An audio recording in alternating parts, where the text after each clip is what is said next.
Merry meet witches, and welcome to Fight Night. For real. I hope you guys can hear me. We always have issues with audio here.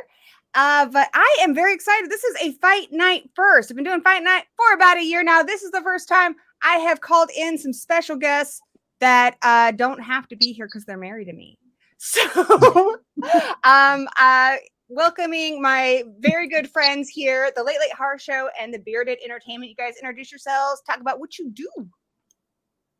Go, Bearded. You go.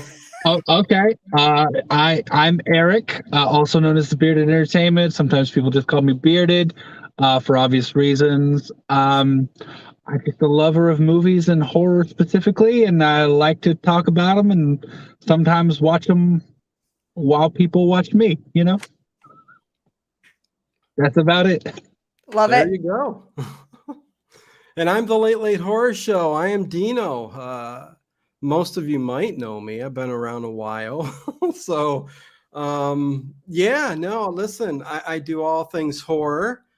Believe it or not, it's not all old-time radio shows, but I do stream every night, 10 to 10, 12 hours overnight, mystery, detective, horror, you name it. Trivia nights, movie discussions. I've been big into Giallo lately, Gory. I love it. I think I've done over 40 Giallo films in the past 3 months. So I love lots that. of Giallo discussions on the channel. But yeah. Let's talk Giallo sometime. We got to do that. Heck yeah, man. Giallo has become a genre that I love. I just really, really love it. It's not for everybody. Else? Lee loves Giallo too. So might need to get something going there. Guys, I am really excited, and we have got so many amazing people that I love to see in the gory hole. We got Denisha here today. What is up, girl? Jason, nice to see you here. Oh, and Jason Evans. We got two different kinds of Jasons, guys, because I don't like to skimp. I like to give you guys variety. A lot of different Jasons to choose from. We got Connie. I don't remember you here, but welcome to the gory hole. I hope you enjoy your stay. The Afro Whale. Kick ass. Who else is here? Harry Scott, how's it going? Cheers for Fears. Nice to see you here. We got my little brother Zigma. We got Leanne here. Oh, accompanied by Birthday Bats. Is it your birthday? Happy birthday. Who else we got She's here? got a fundraiser going. She's got a fundraiser going for bats. So yeah, I love bats. Leanne, let me give us let us know where we can find your fundraiser. If I'm able to, I would love to donate. I love bats. I love bats and spiders and all the creepy things that just don't get enough love. My buddy Patrick. I'm sorry, what was that? So they're just scat puppies. I know they are. They're adorable. We have Patrick here who's already rooting for old dude Dracula. I'd love to know who you guys are rooting for tonight. These are familiar faces, familiar contenders. I think even if you haven't seen all the movies, you guys know who these monsters are. We got Fairpoint Station here, Echo Cerro, my mother, Mummy B movie. I know who she's gonna root for because she's just, she's a mummy. So you know, she's a little biased. She's a little biased because it's her kind. I guess that makes me like half mummy on my mummy side. That gets way complicated the more you think about that. Danny is here, and he is actually taking a luxurious bath right now. But he is here with us. Nice. What's up, Danny? All right, guys, I'm going to try to get to your comments, especially when we discuss the who would win and stuff. If you want your comment read right away, you can always send in a super chat. Yeah, I've got cool videos if you do decide to do that. If not, no worries. Enjoy the show. I'm glad you're here watching. Oh, guys. Okay. I'm talking so much. Without further ado, let's get into it. Let's talk some monsters, right? Heck yeah. All right. Do you guys have favorites? Just before we get into it, I just want to know how biased you are. I got a favorite. Who's your favorite? Always been a Wolfman fan. Love it. I've always been on the side of werewolf, just in general. Love it.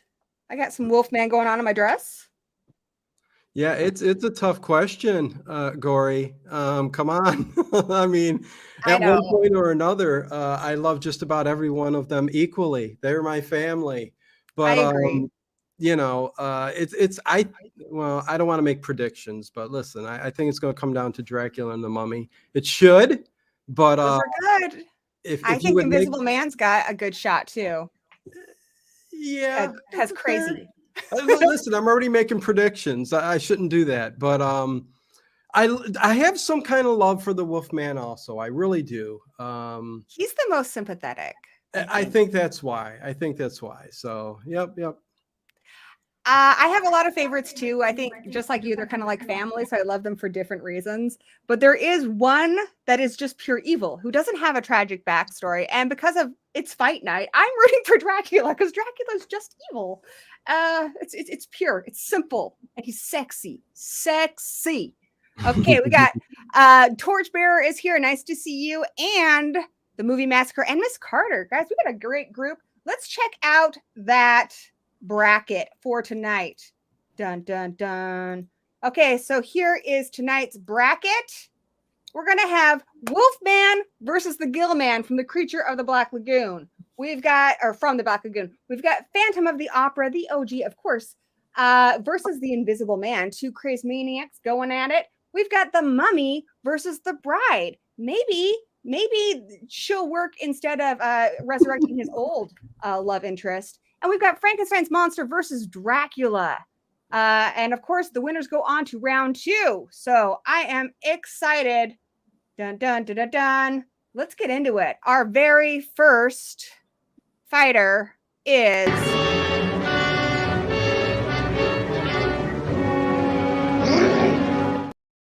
the Wolfman. What? Ooh, and we got a super chat from the Movie Massacre Show. So we're going to roll a clip, a big old thank you clip for the Movie Massacre Show.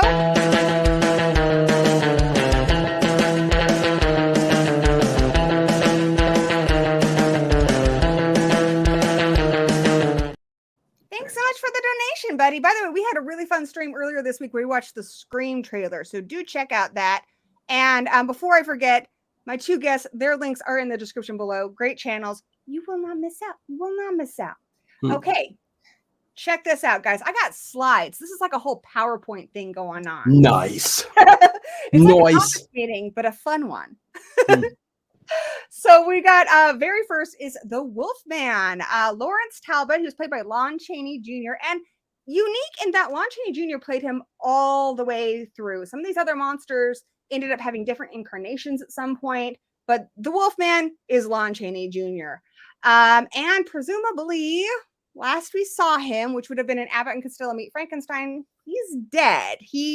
But he wanted to die, guys, all right? He wanted to destroy himself, and he wanted to destroy other monsters. He took out Dracula at the end of Abbott and Costello Meet Frankenstein, so I think it's a win. The movies we're considering tonight are The Wolfman, Frankenstein Meets the Wolfman, House of Frankenstein, House of Dracula, Abbott and Costello Meet Frankenstein, and anything else you want to say about the Wolfman before we get into his strengths and weaknesses? Like, why do you guys like him? I think we like all of them, so we can all come up with something we like about these characters. Yeah, listen, I love the movies in general. So the feel of the movies, and then you get to the characters themselves. Again, the Wolfman, very sympathetic. He's somebody who was cursed with this. And listen, you have pity for the guy. So I think that's where my love for the Wolfman comes from. And we'll get into the other, like who's stronger between him and the gill-man once we do the battle. But yeah.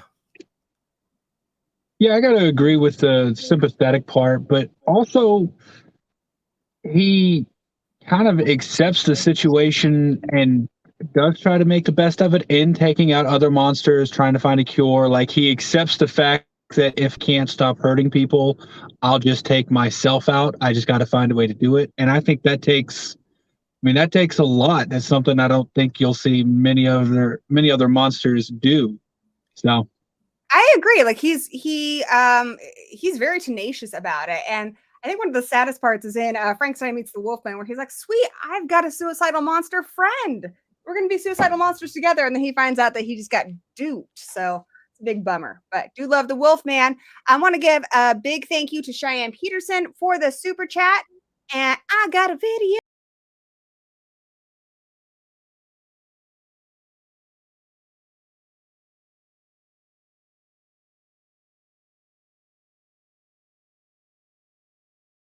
You so much. All right, let's get in to those strengths and weaknesses. So this is just a basic layout. Guys, he's a werewolf. He's got sharp teeth. He's got sharp claws. If he bites you, you will become a werewolf as well. He's superhuman strong. So like stronger than like the strongest human you know. Superhumanly fast. He's really tenacious. He goes to a lot of lengths to end his curse, including tracking down Dr. Frankenstein, who ends up being dead. It's a whole loop-de-loop. And the interesting thing about the Wolfman is ultimately, I'm going to say this now, no matter who wins, the Wolfman in the long run will win because he cannot die. There's no explanation for it. Most werewolves can be killed by silver, but after enough time, he will regenerate and come back. But for this fight, we just need to get to a KO. So he can still lose this, but in the long run, guys, he's going to win. His weaknesses, the dude's suicidal. So I don't know if that's going to help him in this fight. He's got a lot of guilt over the people he's killed. He is weak to silver, and that can get him to a KO. And he's cursed. So as the Wolfman, he has absolutely no control over what he does and who he attacks. For this fight, he will be in werewolf form. Is there anything you guys want to add? No, listen, you're laying everything out for us. I mean, this PowerPoint is right on. So yeah, I mean, you're right. When you can't kill him, but you can KO him for sure with the silver, especially. But isn't it the Wolfsbane that kind of holds him back too? That's right. That's right.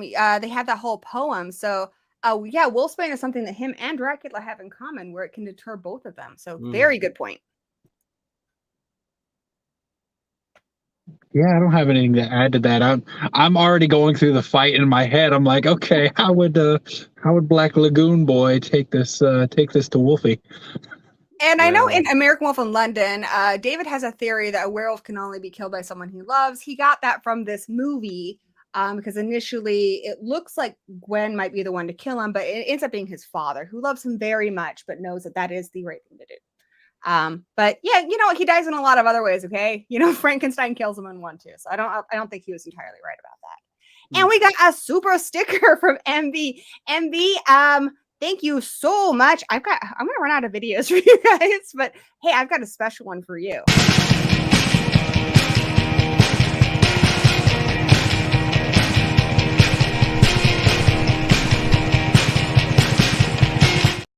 Thank you so Sorry, you got Elvira boobs. That's like the best gift I could ever give anybody is Elvira boobs. Like when I'm thinking, I knew it. Sorry. I was about to say, I knew exactly what was going to happen as soon as I saw her face. I'm like, I know this clip. I saw it growing up, and it's burned into my memory in the best way possible. Yeah, like I said, never say sorry. With streams, because of the delays and stuff, we're always going to step on each other's words a little bit. Certainly nothing that's going to offend me. So just jump on in, dude. Alrighty, guys, that was super fun. Now I have got another fighter entering this this arena. Is it an arena?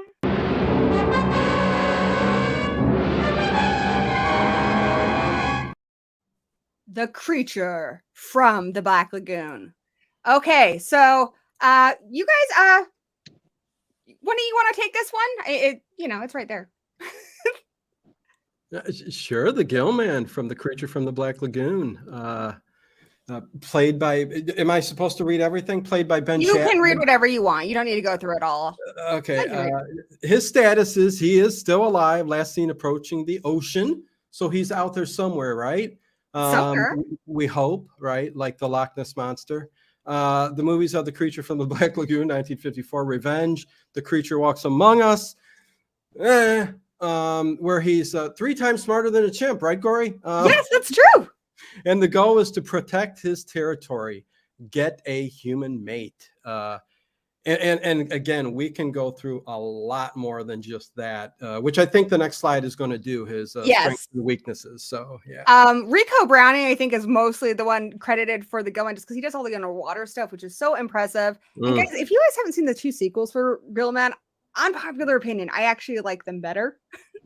I think they develop his character a lot more. He's a little rapey in that first one, but he becomes very sympathetic in parts 2 and 3. I really love the creature. He's also the only one of the Universal monsters in this fight who is still alive. At the end of it, I mean, we don't know because he has human lungs. He's approaching the ocean. I think he's willing to die just to go back to the place he loves, but presumably he will mutate again. So I think he's still out there. I wasn't as fond of the mutated Gill-man. Listen, I understand making him smarter and bringing him up to our level, but I still love him. Listen, don't get me wrong, all 3 movies are great, but the OG, man, I mean, come on. But it's the most impressive visually for sure. Yes. Okay, guys, let's get into those strengths and abilities. There's actually a lot to go through. Yes. And we have stats on this one because one of the cool things about the part 3 is they really go into talking about his stats. Like he's 300 pounds, like he's wearing it well. He's about 8 feet tall. He's obviously a great swimmer. He's highly intelligent. They say he's somewhere between a dog and a chimpanzee, but then later on, they say he's 3 times as smart as a chimpanzee. So like, what is it, movie? He does have sharp teeth. He has clawed hands. Someone was attacked by him and they said it looked like they were killed by a jaguar. So really sharp claws. He is really resilient, much like Michael Myers. When in the first movie, he is shot 6 times and he lives. And in part 5, he has human skin, but he's shot 5 times and he lives. So you can just shoot him all day long. You can blow him up with dynamite and he's still going to live. And he evolves. So when his gills are permanently damaged by fire, he has a set of human lungs, like just regular air breathing lungs, and he adapts to that. Presumably, if he goes back in the water, he can adapt again and get new gills. So we have amphibian breathing here, but for this fight, since he's going against the Wolfman who's on the land, we're going to probably go with part 3 because otherwise he's only going to be able to stay on land for 3 minutes, and that's not going to be really fun unless it's a really short fight. So normally unless he drags him in the water. Yeah, that's what I was thinking. Unless he dragged Wolfie into the water, and I mean, kind of even that way. That's a good point. Well, we'll decide. Fire obviously can hurt him. There's a drug. It's like a fish roofie drug that they use. They have to use like an elephant-sized dose on him, but that will knock his butt out. And he's a little photophobic. He doesn't like lights, but it's not going to hurt him. And electricity can hurt him. All right, so on fish rupees. I mean, good thing he's not going to a fish bar. But anyways, absolutely. Okay, my friends, let's get into it. Well, let me get the vote in the chat. But yes, get us started. Who do you think's going to win this? Oh God, I think. I'm sorry, Eric. You want to go first? Oh, you go ahead. I always raise my hand. Sorry, that's something I do. Like when we're on a live stream. Yeah. Gotcha. No, listen. I think Gill-man by far is going to beat the Wolfman. I really do. He's got the superior strength, weight, height. We can get into injuries. Like I think he can withstand injuries a little bit more. The scaling on his body is kind of like a protective armor. So whereas the Wolfman, again, A little bit more than human strength. It's superhuman, but not really superhuman strength. He's just a stronger a creature. Boy, I mean, what more can I say about that? As much as I love the Wolfman, I think the guilt will get in the way, even though once he turns from Lawrence to the Wolf Man, that's when the beastie, I don't want to say the wrong word.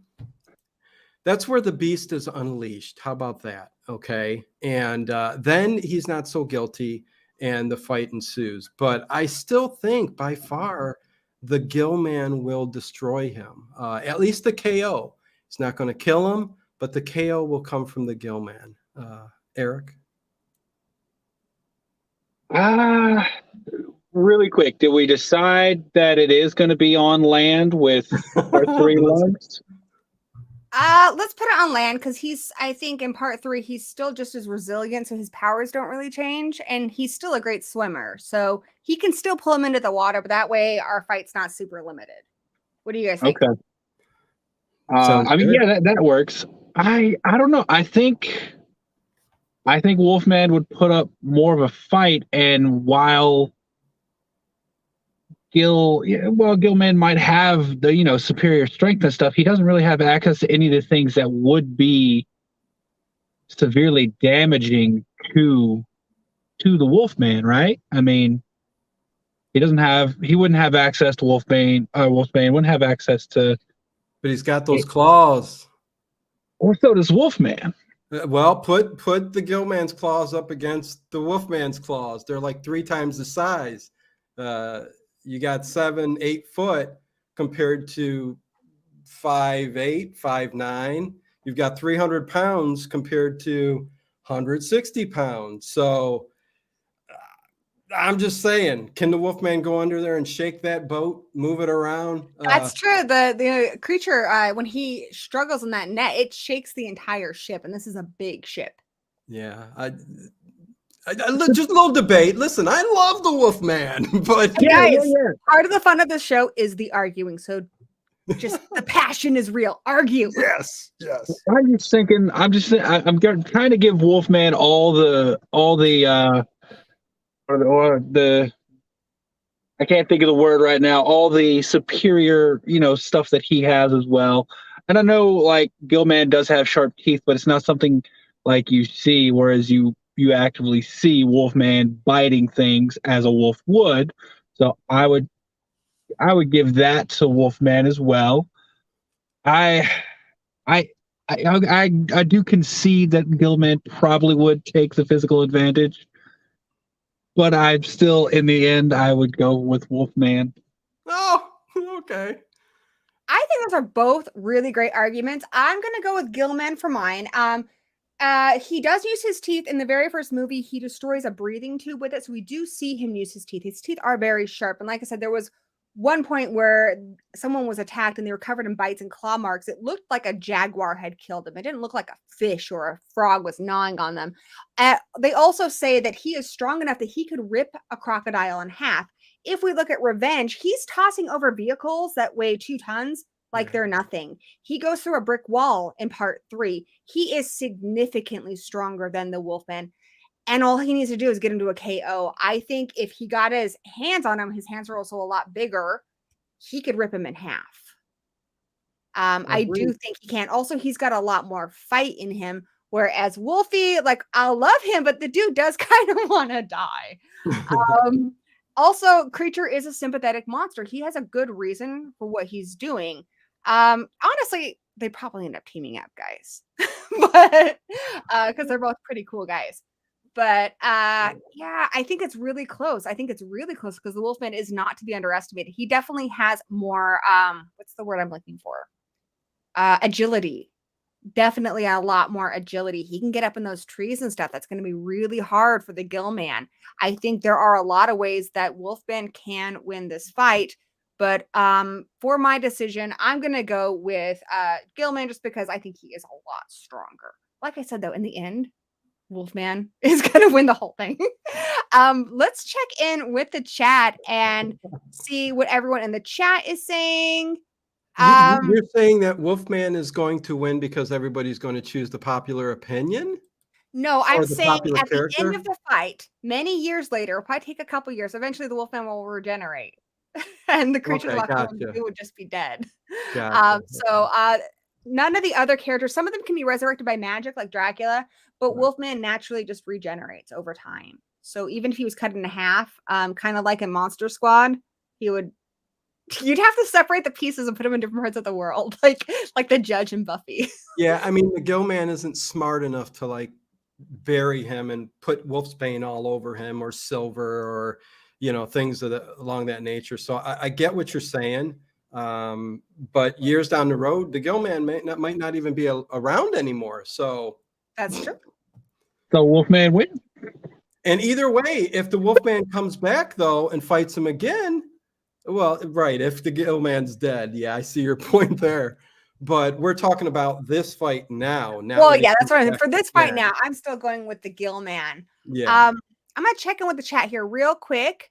Hopefully I didn't miss anybody's super chats or anything. If I did, please let me know because I definitely want to say thank you to you for that. Miss Carter says Wolfman got baby making nards. He does indeed, because Wolfman got nards. Also Jason Voorhees does, because he gets kicked in the nards in part 2. Fun fact. Lion Queen is here. Nice to see you. Dino is smart. Everyone listen to him. Gillman for the win. And Danny is smart. So yes, but Danny. Eric is also very smart. I was part of the People versus Stu Mocker with him, and he was definitely the superior lawyer in our group. So yeah, these are both very smart gentlemen that I'm very honored to have here tonight. My mummy says the Wolfman has big teeth too, and this is true. Wolfman wants to die. Gillman happy to oblige, but for whatever reason, we're just gonna have to have some reason why he really wants the Gillman dead. Because it's fight night, guys. I don't want him to just be like, oh, I don't want to fight. He's gonna kill him for some reason. Try to.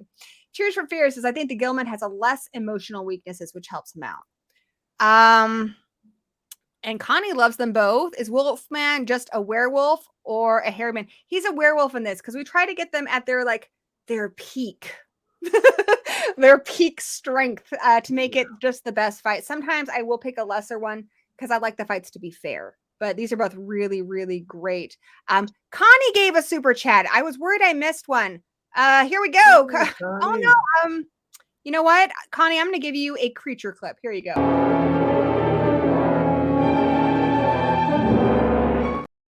Look at that, Connie. Look at that swimming, dude. So graceful. Awesome. So graceful.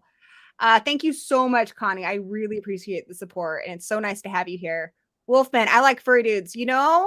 Furry dudes, they're all right, dude. That's why I try to get you guys a variety. I mean, in a way, Dino's kind of like the Gill-man, and obviously Bearded here is a little like a Wolfman. So, I think that's why these guys are passionate one way and the other. Oh, so about my psoriasis? Let's bring it out. I thought you would keep that secret. No, I've seen, just your old videos of you doing that synchronized swimming. Right. Yeah. All right, I am going to call the vote now that I have checked in with the chat. I'm calling the vote, guys. It's time. It's pretty close. We have 45% for the Wolfman, 55% for the Gill-man. The Gill-man is the winner. Dun, dun, dun. There you go. So listen, I'm like Eric, though. I'm sympathetic. Listen, I would be in the chat in some of your older streams rooting on the Wolfman because I loved him a little bit more than the Gill-man. But in a real battle, you got to go with who is going to win, not your love for who you think. This is a real battle. So, yeah. But I get it. Here's a question. If the Wolfman bites the Gill-man, does he then become a hybrid Gill-man Wolfman? Because that would be unstoppable. That would be. I think first he'd have to bite through the thick, scaly armor that he has on him too. So yeah, but very cool. So Gill-man is moving on to the next one, and that's a good point that Dino made for the chat too. It's not who you like the most. Sometimes we do fights about who we like the most, but it's who would actually win. in a fight. That's why we do all the research. Otherwise, I wouldn't bother. Nice to see Caleb here in the chat. How you doing? How's Brewster doing? Oh, yeah, guys, we need Care Bear stairs for Brewster in the chat. Brewster had to go to the vet. He's in a lot of pain, but he's on medication. He's got painkillers, but you know, he's a pretty miserable little boy right now. He had a really bad infection. So yeah, he is feeling better though. Okay, Dominic says the Invisible Man is their favorite. The Invisible Man's pretty cool. Oh yeah. All of them are cool. Like, guys, all of them are cool. Also, I got this dress at Universal Studios. One of my favorite parts of the whole trip was I ran into the bride and Frankenstein, and they were together. And I was like, you guys worked it out. You guys are buddies now. And she's like, friend. I'm like, guys, that fills me with joy. That fills me with all the joy. Nice. So, just so you know, guys, they worked it out. You know, that anybody can become friends if they can work it out. I have got a fighter entering for the next fight. Dun, dun, dun.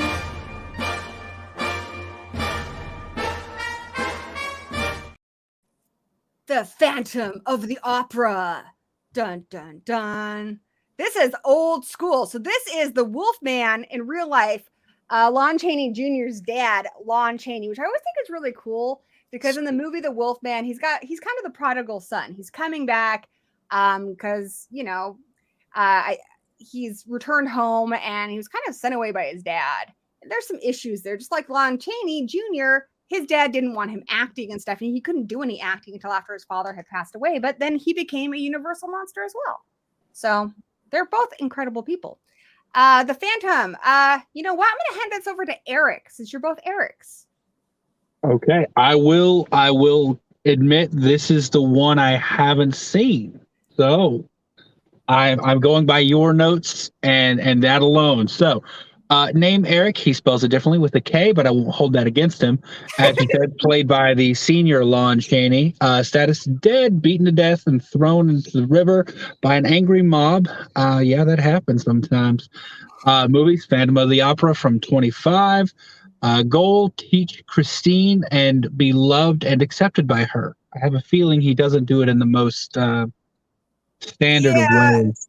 The Phantom's kind of like the original nice guy. Like, he thinks because he loves her, that means he has the right to her. And she's a great singer and he's a great musician. So obviously it works out. And Christine doesn't get a whole lot of say in this. But, you know, he is crazy. He has been living underground for a really long time. And, you know, he's not well received by people. But, you know, Christine kind of, she works her magic on him. She gets him to come around by the end of the movie. He is a sympathetic character in a lot of ways. I certainly like the Phantom. By the way, you need to check out this movie. What's really impressive about this movie for 1925, that scene we just saw, that's a fully colored scene, which means they had to individually paint every little thing. It's so impressive. Well, and they shouldn't do that, though. You never colorize old film. Well, that's how it came out. That's how it came out at cinemas. The red mask scene was colorized. It's always been colorized. Gotcha. No, yeah. So, like, yeah, it's really cool. The other cool thing I hate seeing old movies in color. It's just that scene to make it pop. Right. And so I think it makes it special. Yeah. Also, Lon Chaney did his own makeup, but then he didn't tell anybody about it. And so everyone was so surprised when his makeup was finally revealed, which I just think is awesome. Sweet. So here are his strengths and abilities. He is genius level intelligence. So even though we said the creature was intelligent, this guy's genius level. He knows architecture. He knows music. He knows singing. He's like the Bo knows of everything. He's really manipulative. He does a lot of that. Well, you need to have Christine in the play, or I'm going to kill people. Usually a lot of it's, you're going to do what I say, or I'm going to kill people. You got to marry me, or I'm going to kill people. Kind of a manipulative dude. Great singer. He is very strong. He kills Raoul's brother with his bare hands after pulling him off of a boat. Very stealthy. At one point, he makes a little snorkel and he's going through the canals and underground. Stagecraft. He can operate everything in the opera, including the chandelier that he drops down. And in a lot of ways, he is Jigsaw, guys. He is the original Jigsaw. He has a room that is slowly cooking people. That drops into another room full of gunpowder that can explode. He tells Christine she needs to make a choice, either explode them or let them go. They get let go if he agrees to marry her. Oh, no, he's not about to do that because then the room fills up with water and they're going to drown. So yeah, he is the original. This was the original Saw movie, guys. This is awesome. Weaknesses: his love for Christine. That's ultimately what is his undoing, because he does love Christine. He's very insecure about his appearance, but very overconfident in his abilities. He is pretty confident that he can, like, I'll kick everyone's ass in this room kind of thing. My favorite Phantom moment, I wish I would have had a clip of it, is at the end when the mob descends upon him. You've got like hundreds of people descending upon him, and he pulls out something from his jacket. And it's like, oh, what? Does he get a bomb or something? No, he's like, look, guys, I got nothing. And then they kill him. I love the Phantom. Dino, thoughts on the Phantom, my friend? Genius level. How many times smarter than a chimp? Anyways. I love that you remember that. That's one of my favorite quotes. Listen, the Phantom, again, everything you got laid out here is, spot on. I mean, he's been down in the tunnels. He's been in the opera house.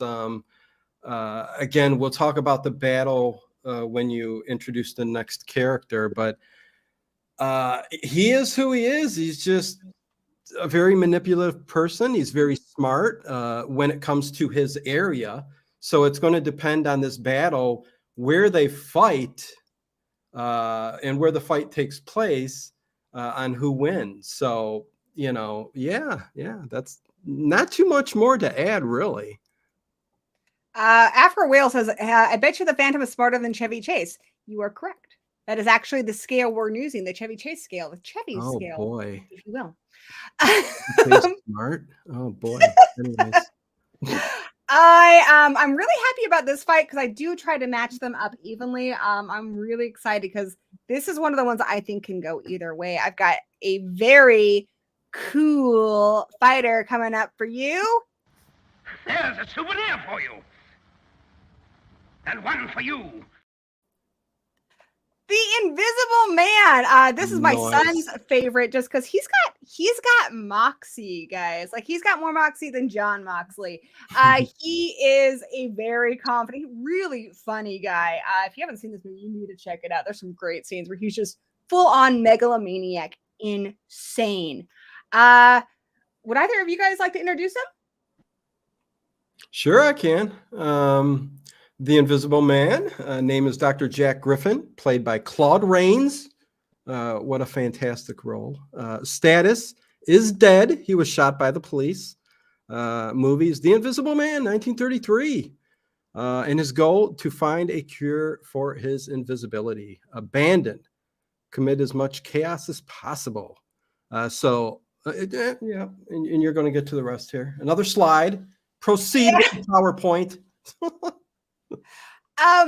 Or go ahead. What there are other invisible people movies, but Jack is only in the first one. It's his brother, who's Vincent Price, in the second one. Also, really, really, really good movie. I love Vincent Price in that movie. Yeah. Then it's The Invisible Woman, which is like a romantic comedy, and then I think it's his grandson, who's the invisible agent. But this is the only one that is Jack Griffin. So that's why we're only using the one movie for this one, because we're just going with the first character in all of these.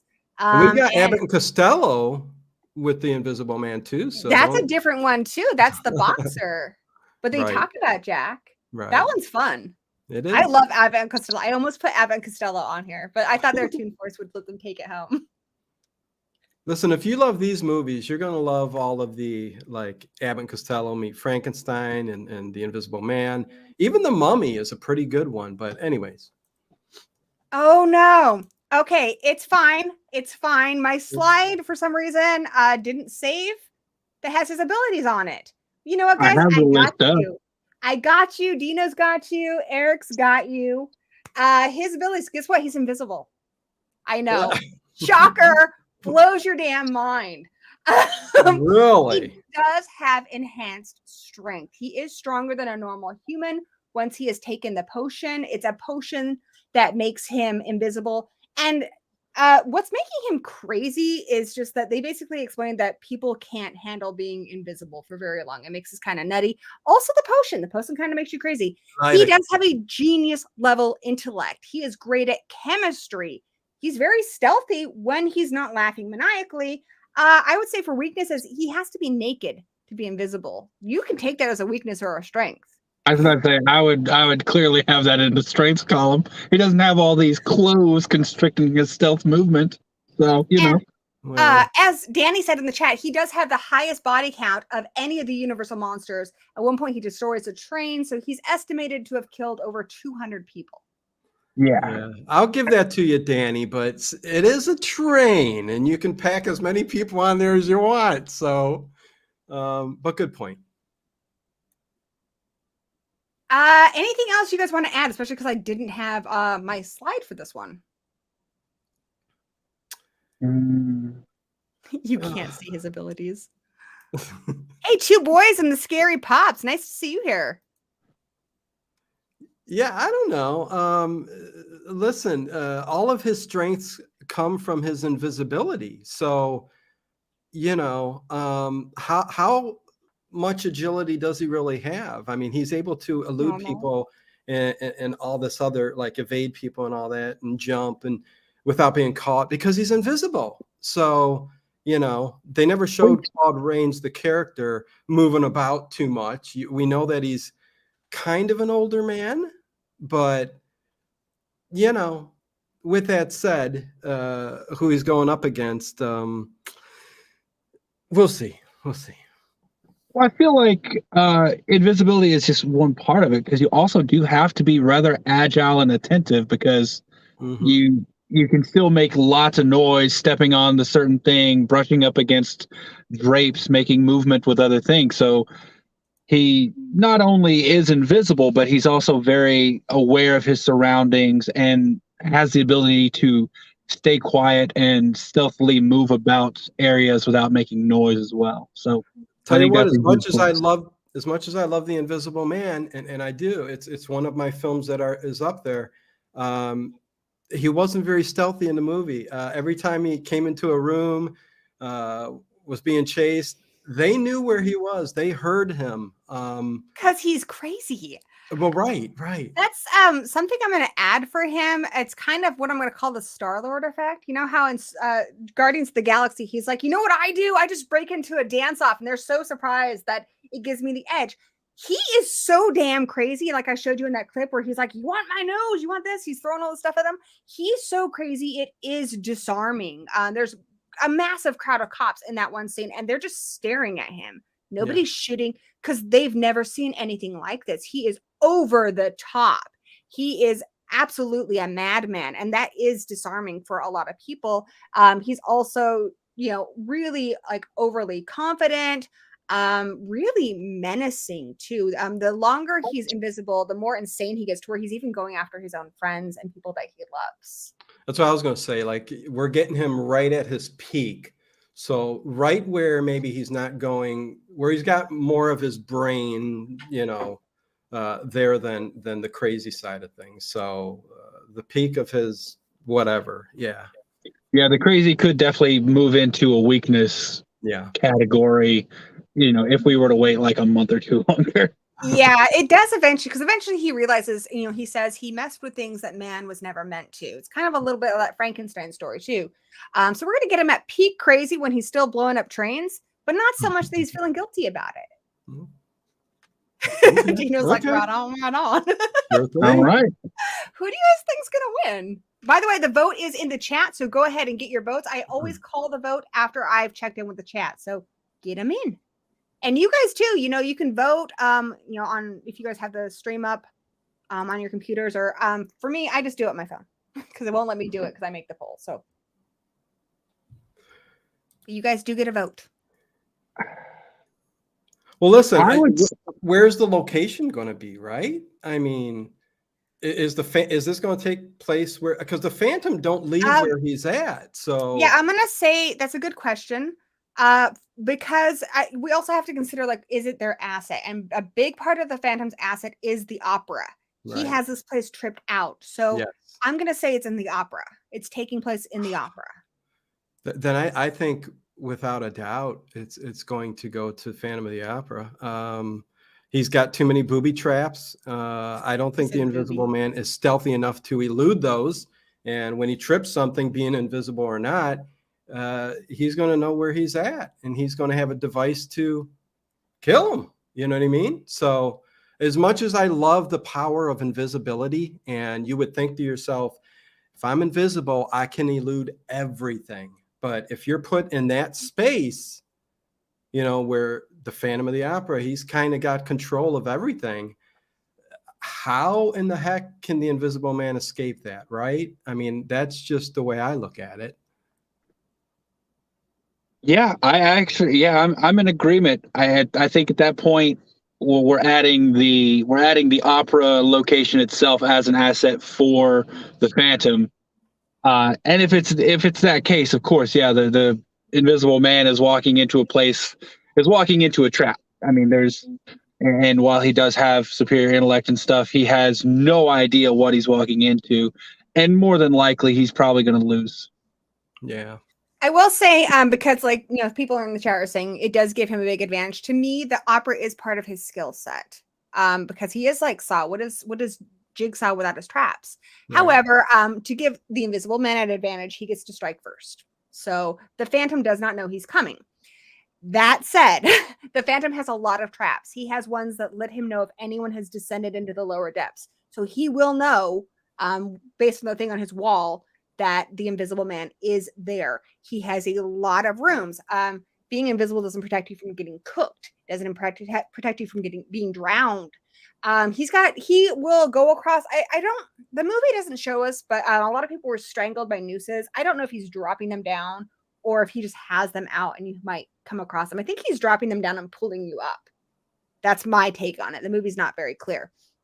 But yeah, you can still get hanged or strangled if you're invisible. So I do think the Invisible Man is really crazy, and I do think that's going to be initially enough to put to disarm the Phantom, but the traps are going to come through. So I'm voting for the Phantom. Yeah. So you said the Invisible Man could strike first? Yes. So he goes in knowing he's about to have to try to fight someone? But he's going there because you can come up with a scenario you want, but let's say the Invisible Man has decided that he hates opera. It's the worst kind of music in the dang world. He is going to destroy the opera house and whatever's in it. So, and he knows there's a Phantom in there, so he's ready. So he's going to go in there because the Invisible Man doesn't have any particular place that is his home base. So I think he's fine. Is he ready though? Because the Phantom will already have had every possible location booby trapped. He has that just because it's Tuesday. I think he could. I mean, Invisible Man could literally just walk through the front door and throw a bomb. I don't think that's out of the realm of what he would do. So I know you said you didn't see this one. So the Phantom lives three cellars below the opera. So you can't just go in there and throw a bomb. Even if you did, you destroy the opera house, but you wouldn't destroy the Phantom. He is very, very, very deep. Then you've got to take a boat across the canal to get to where he is. So he would have to go down there enough to where the Phantom's going to be alerted that there's a intruder in his lair. Okay, well, I'm saying if he destroys the opera, that takes like the opera house itself, where like the nooses and stuff. Does that happen there? Or does it all happen down inside his lair? Yeah, it wouldn't affect the him. nooses are like they have those just backstage because there's a lot of stagehands that get killed. So he has stuff all over the opera house. Even in Christine's dressing room, her mirror is a passageway. He has stuff everywhere, but his torture chambers are within the depths of the opera house. Okay. Well, what I was thinking is if he destroys the opera house, then I mean he would have to go down in there. So either way, it wouldn't really matter. But I was thinking if he destroyed the opera house, the Phantom would have to come up to a destroyed building where there would be no traps anymore because it's all blown up, and then it would be an even fight, man versus man.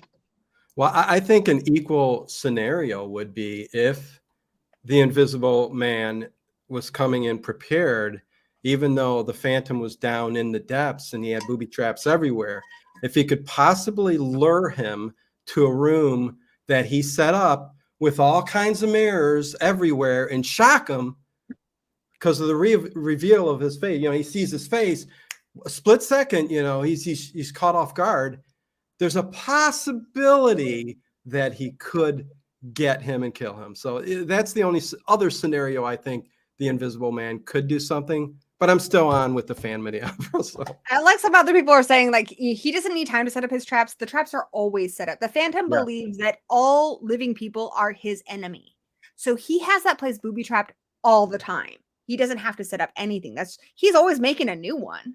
Oh yeah. But that's just kind of his hobby. It's, some people paint. But yeah, that's his thing. Phantom's crazy, guys. Invisible Man's crazy too. I do think there are a lot of scenarios where the Invisible Man could win.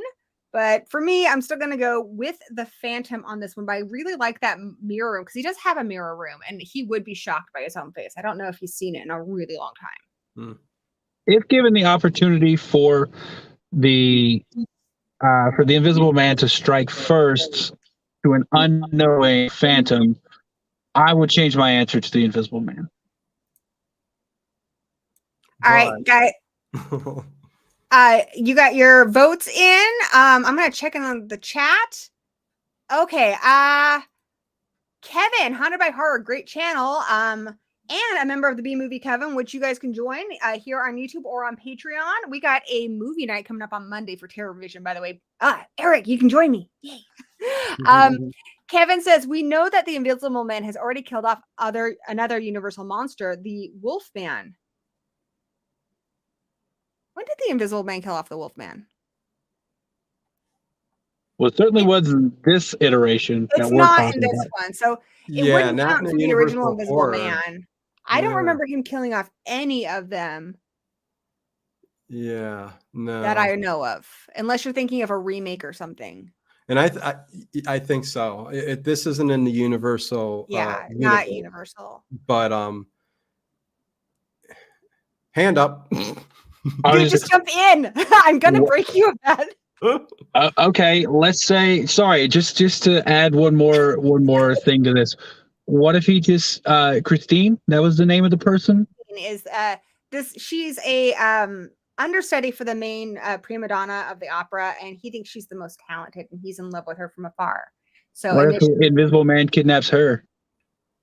Oh, Phantom is gonna freak he's gonna be very upset. That's his weakness. You have that listed under his weaknesses, though. That's a weakness. And Invisible Man could totally exploit that. He can. He absolutely can. The Phantom would not willingly kill Christine. He ultimately ends up letting her fiance Raoul go because he loves Christine. I still think you're smart enough, though. And listen, I'm not going to win the case because I see the poll, and people are underestimating. 3 times smarter than a chimp. No, I'm sorry. Yeah. People are underestimating the Phantom through all these various scenarios. But again, I don't think he's going to venture out of where he feels safe. I don't think he's going to leave, even if the Invisible Man takes Christine.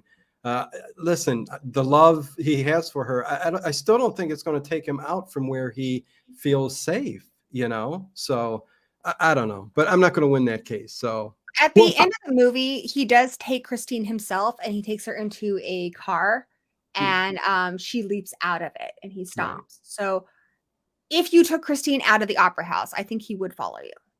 But for this purpose, we're staying in the opera house, guys. Yeah. No, I would say, what if Invisible Man walks down with Christine, like literally chain themselves together? So any booby trap the Phantom tries to impose upon the Invisible Man, he would also be imposing on Christine. He also has lots of trap doors and stuff, like where they just drop. I think she might die anyway. So yeah, I think he'd know to get close enough, and he'd probably try to grab Christine and let the other guy drop. Possibly. Like if he got close enough to touch her, then the trapdoor, the falls out. Invisible Man's not going to know where those are.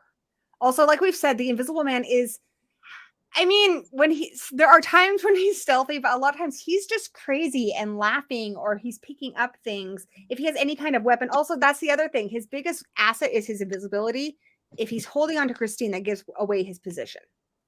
Listen, invisibility is one of the greatest strengths to give any villain or creature or anything, as long as you have the intellect. You know what I mean? You can wait for your victim silently for as long as it takes, and then just dead. You know what I mean? So, you know, you can just keep going around with that. It just depends on the character who has this that gift or that strength too. So, yeah, I will concede that I think I'm going to change my answer back because it's in the opera. I will give it to Phantom of the Opera. But if we're just doing person versus person, I would give it to Invisible Man. I think that's a good answer. I mean, like I said, I wouldn't do a fight night where I thought it was a squash match. So I think this is an exciting one. I don't think there's a wrong answer here, guys. I'm going to check in with the chat. This is your last chance to get your votes in. Nice to see you here, Caleb. He says Claude Rains played the Invisible Man and the Phantom when Universal remade the film. That is true. Yep. Zig, my little brother says, if he eats, you don't see it in his belly. Actually, you do. We see that, I mean, because it's the same serum with Vincent Price's character in part 2.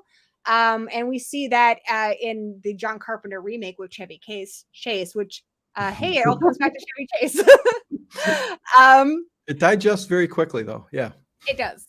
Anything he picks up will be visible. That's true. Mummy B Movie says he would need to take a lot of showers or they will smell him coming. I don't know how the Phantom doesn't have a nose. So I don't think that's going to help out in this situation. I don't know how good his sense of smell is, being that he does not have a nose. Well, they don't. And the Invisible Man through his little fake nose too. Oh, they have so much in common. They would not team up though. They would not. They would hate each other. Afro Will says, I love these OGs of horror and they don't get enough love. They're fantastic show. Thank you so much for watching. And I agree. I love the Universal Monsters. And we're going to have to do a Hammer one too, because I think it's one of the few multiverses that got remade. And I love the Hammer ones too. I think it's time. The Dark Universe didn't quite do it. I think it's time for them to come back again. I think they're timeless stories. I love them. Omni says, I feel like crazy could be a strength and a weakness. Indeed. Caleb is sticking with the Invisible Man. Danny says, I don't think being invisible would help survive the Phantom's traps. Agreed. Sarah, nice to see you here in the Gory hole. And I don't see the Invisible Man losing. Guys, all great responses. I am calling it. Who won? Wow, guys. Oh, I already know, and I don't even see it. It's the Invisible Man by far. It is. The Invisible Man got 70% and Phantom got 30%. And I always honor your guys' votes. So the Invisible Man is the winner. There you dun, dun, dun, dun. Dude, that was a pretty intense one. All right. So whose painting is prettiest? Yeah. Anyways, go ahead. Back to our bracket. So the Invisible Man. Yeah, I didn't see that coming, but I cool. did. You did?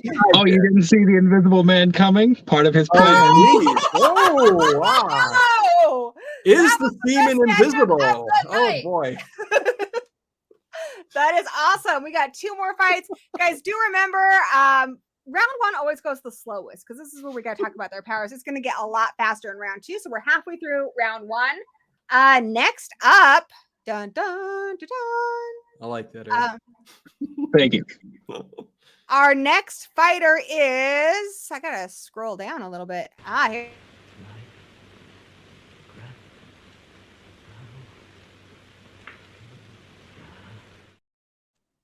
Boris Karloff as the Mummy. Yeah. Oh, yeah. Oh, yeah. I'll be honest, of the Universal Monsters, this one's probably my least favorite, but I'm not going to let myself be biased. I just always thought the Mummy was kind of a lesser Dracula. But yeah, let's get into it. Where the comments are. Aha. Okay. So here we are with the Mummy. The other bummer with the Mummy is he looks so cool there, all wrapped up, and the rest of the movie he's in a fez. I know. The Mummy movies are mostly about the surrounding characters and the lore rather than the creature, which I wish there would have been more of the Mummy in this. But anyways, I'm actually a little more partial to Karis, who's not in Mummy's Hand, but after that is played by Lon Chaney Jr. I like him better, but we're going with the first one for all these. So this is Emotep, who was remade in the Brendan Fraser one. So, you know, he's like a big deal, guys. He's going by as Ardith Bay, though. That's just the craziest name ever. played by Boris Karloff, who was also Frankenstein's monster. I mean, he's also a lot of other stuff too. And he's dead. He was dusted by ISIS. He's from the movie The Mummy in 1932, and he wants to revive his lost love by making her a living mummy as well, which is just horrifying. So he has a lot of abilities. He's got water divination. So to clarify what that means, he has this pool that's like a magic mirror. So he can show you things from the past. He can also spy on people using that. He can use curses to stop people's hearts, like that. He can hypnotize people, kind of like Dracula does, to do my bidding. He has a scarab ring, and I'm not really sure what the powers are, but at the climax, you guys know what I'm talking about. He holds it up, and they're like, ah! So I don't know. It's got some intimidation factor, clearly. He is superhuman strong. He is very manipulative. After we see him wrapped up like a mummy, he lives for 10 years as Ardith Bey, convincing people that he is just like this Egyptian scholar guy. So he is very cunning and intelligent, highly intelligent. His weaknesses are the amulet of Isis. If you're wearing this amulet, his magic will not work on you. Isis, at the end of it, the woman he's kidnapped is praying to Isis, and then Isis burns up the scroll, which brings us to the scroll of Thoth. If you burn up the scroll of Thoth, he turns into an old, crumply mummy and then just disintegrates again. So... And he can also use that scroll to, you've got necromancy right there. That's right. Raise the dead. If you can raise an army, I mean, that's a pretty good skill. You never really have to fight any battle yourself if you can raise the dead. Raise the dead. Listen, he can, I'm going too fast. I was going to say, he can bring that army up and then do all the curses and everything. Listen, the mummies should make it to the end, but anyways. Don't, everyone in the chat, don't let Dino influence your answer. Right? Hey, that's what we're here for, Eric. Go on. Yeah, you guys, that's what we're here for. You can influence. No. Oh no, I 100% agree. Like the second you say, "Oh, by the way, they can bring the dead to life and fight their battles for them," you're going to have some pretty legitimate powers to compete with that. Right. It will take time, though. I mean, he wakes up pretty quickly, but you would need. So what he does with the girl he kidnaps is he basically hypnotizes her to make her believe that she's Anaxima, his lost love, but then he needs her to be a living mummy, which means he needs to kill her and bring her back. It's a whole process. So he either needs to find bodies that are preserved, mummified like he was, which is going to be challenging. They're not just laying around everywhere, or he's going to have to kill people and then bring them back to be his servants. However, he can put people in a trance. He does take the servant of one of the people. He takes him and has that guy serve him just through hypnosis. Yep. Okay. So, yeah, probably be easier for him to just hypnotize an army of just either way. I guess they're kind of zombies. People, yeah. Well, it depends where he's at too. Depends on location. If there are mummified dead around, then it's going to be a quicker process. It's something that he can do real fast. But I got this fight all figured out for you. So the mummy, in this version, got shipped to Germany or wherever the heck the Frankensteins live. And that's where we're going to get our, but they're not in anyone's particular lair. I mean, they can just be anywhere. They could be in a museum or something. It doesn't matter because I don't think either one of them gets particular benefits from their environment. Unless I guess there's people to hypnotize. We'll have them be in a museum. Is that good? Sure. Well, the necromancy, I mean, are you saying it would have to be a mummy that he brings to life? I mean, technically it's the dead of any kind of dead, right? That's true, but for the body to be a threat, it'd have to be a preserved dead person. Like if you have or somebody, a freshly killed body. I mean, yeah, it's about freshly killed, yeah, that would be good. I mean, I guess, even if they don't have legs and stuff, he could bring them back. I don't know how effective they would be, but yeah, he could bring back anybody. I think, by the way, I think The Frankensteins live in Switzerland. Switzerland. Good to know. That's awesome. All right, they're in Switzerland, guys.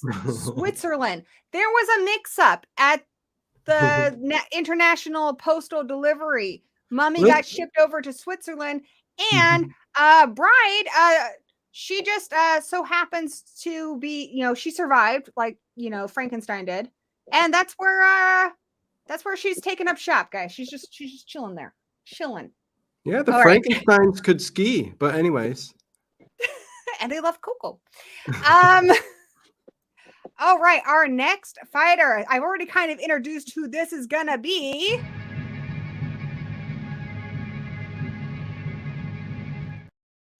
The Bride of Frankenstein over here. They're all on my dress somewhere. Yeah. I love The Bride of Frankenstein. I think it's a bummer that she's only in 5 minutes of one movie. But she is one of the official lineup, so that is why she is here. There were some She's only going to be in about 5 minutes of this fight, too. But she's always she's considered one of them. There's some cool things that have happened with The Bride, though. If you guys have seen like Universal Studios for their Halloween Horror Nights, like she ended up becoming a scientist. I think they need to bring her back and do more with her. There are remakes that are worth checking out, though, like The Bride, the English film, which was really good. Anyway, she doesn't really have a real name. She's played by Elsa Lanchester. Presumably, she died when the monster destroyed the castle, which just so happened to have a kill switch. Just so you know, guys, when you're building your castle, don't have a kill switch. She just wants to get away from the monster. We sadly don't know very much about her because she's not in the movie very much. Though presumably she does have a better brain than the monster. His was a criminal brain. He doesn't seem to be as quick to understand things as she is. Like, she doesn't seem to even really understand that she's dead necessarily, because she is afraid of the monsters. So definitely getting into her strengths and abilities, she's undead. So she can't get sick. She can't age. She hisses. That's scary. She has superhuman strength. You can replace her body parts. She's durable. I mean, she's not going to die because you shot her or something. That's not going to work. I do think she is smarter initially than the Frankenstein monster. She does have a better brain. Her body parts will eventually need to be replaced. I'm just going off of Frankenstein's monster here, and that did happen to him. His body parts eventually went bad. But she is really afraid of other monsters. I'm going to check in with the chat really quick because Sarah Campbell gave us a super chat. Thank you so much. She says, super cool that you're doing this with the Universal Monsters. They haven't been in the spotlight as much lately. Agreed. I'm going to go find a super cool. I've got, who went on to the next one? Oh, the Wolfman's gone. All right, I'm going to give you a Wolfman clip. Here you go.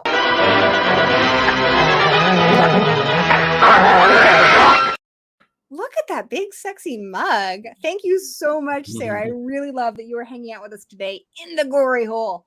All right, dudes. I'm going to get the poll up, and you guys can start discussing who you think is going to win this. You guys are so mean. Pass. Well, you did say, though, Gory, you said she can't be shot and killed, right? Did you say that? She can't be. Well, if you shoot her brain, you shoot her heart, she's dead. Those are real body parts there. They're not superhuman. Know. There's been no evidence in any of the movies that destroying the heart would kill them. They seem kind of brain dependent. It's the brain that gives them life. It's the brain they make a big deal about. So I don't think, and for that reason, I would say Imhotep's curse, where he gives you a heart attack, I don't think it would work on her. I don't think she needs a heart to live. I mean, she doesn't. We've never seen them need to eat. I mean, they can eat, but I think it'd be like a zombie. You have to destroy the head, the brain. Well, yeah, shoot the brain then. Yes, but anyways, It's good that her body parts can be replaced, because I'm pretty sure Imhotep's undead army would rip her apart. So Nice. I don't know. Like, I don't see any actual strengths that would work against someone who could just very easily hypnotize you into not doing them. Yeah, I think it's no contest. I mean, unfortunately, I love The Bride of Frankenstein. I really do. I mean, I love Elsa Lanchester. She's a very beautiful actress, Sure. which has nothing to do with the creature or the character. But yeah, I mean, she's just body parts put together.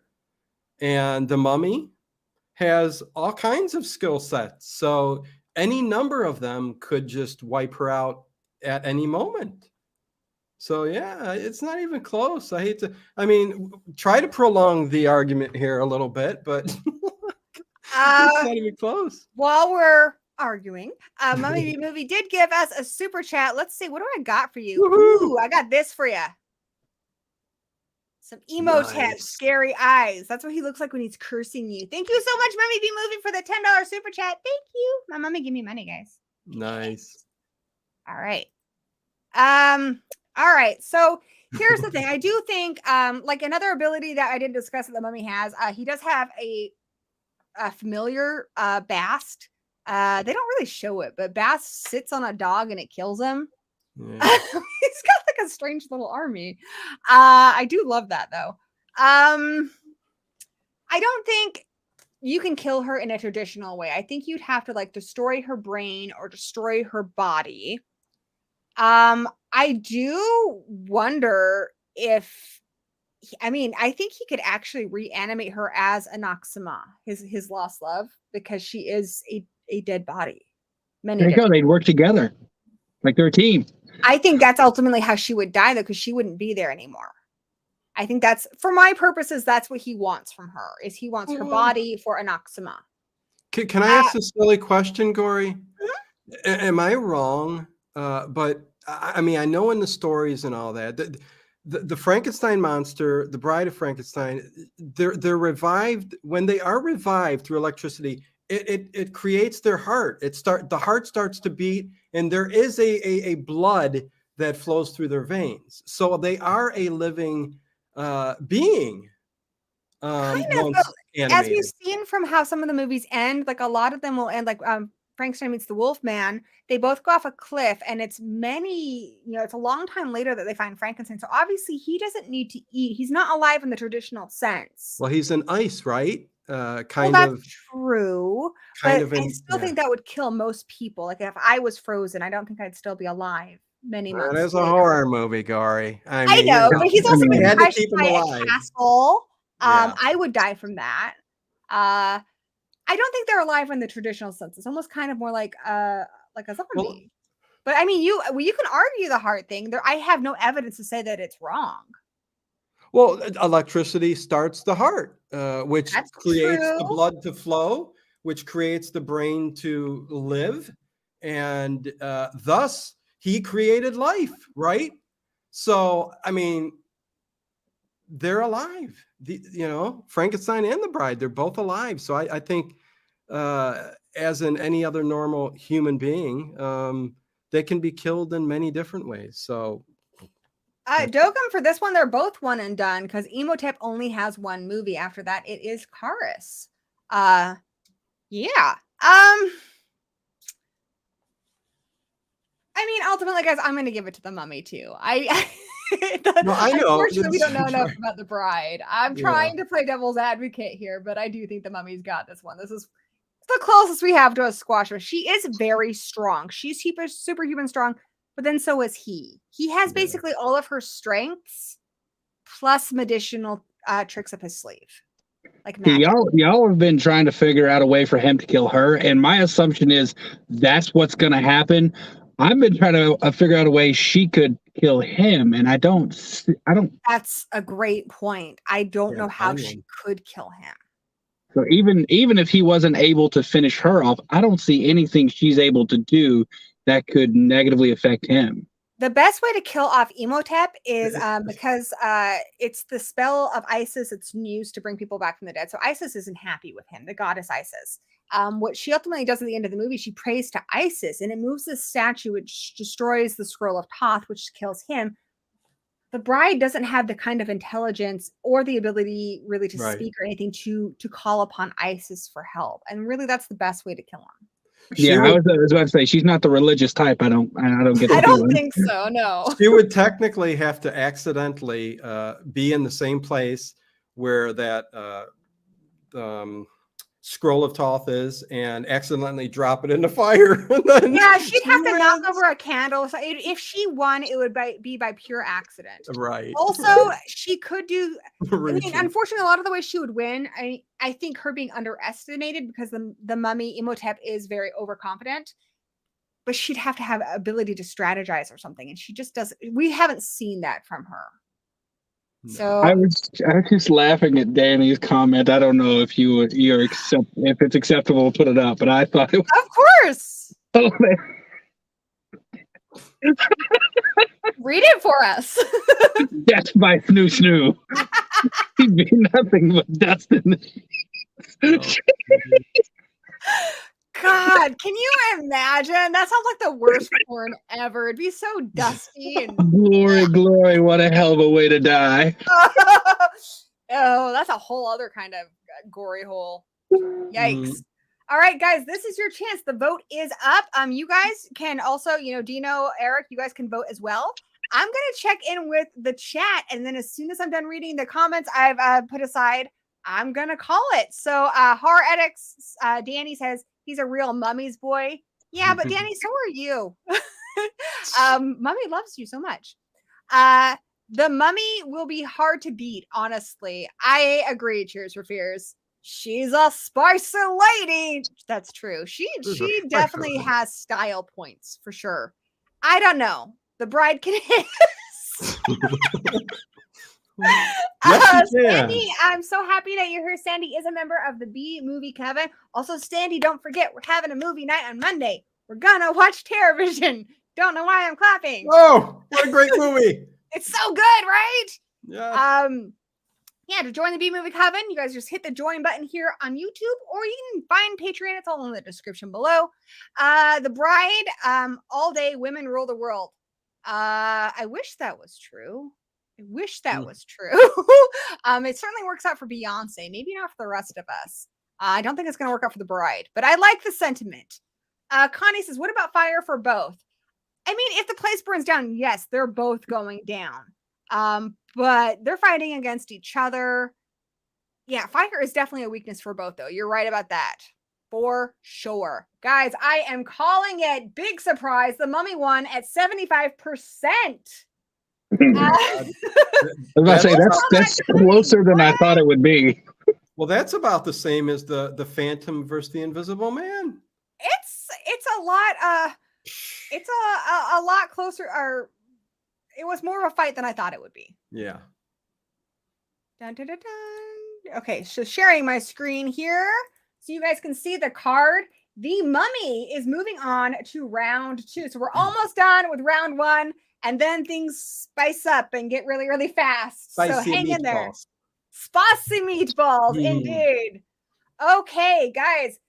The last fight of round 1. This is our main event. This is the one I've been looking forward to. I think this is going to be a really fun fight.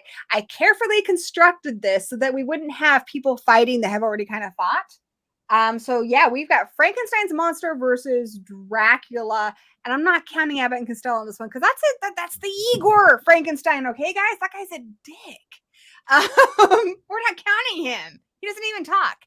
So yeah, I think this would be a really cool matchup. Getting into it here. Oh wait. So here we're gonna first introduce the first contender in our fight.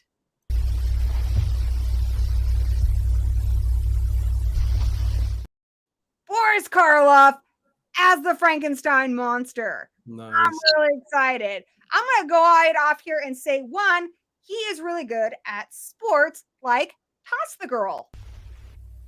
No, you're hurting me! No!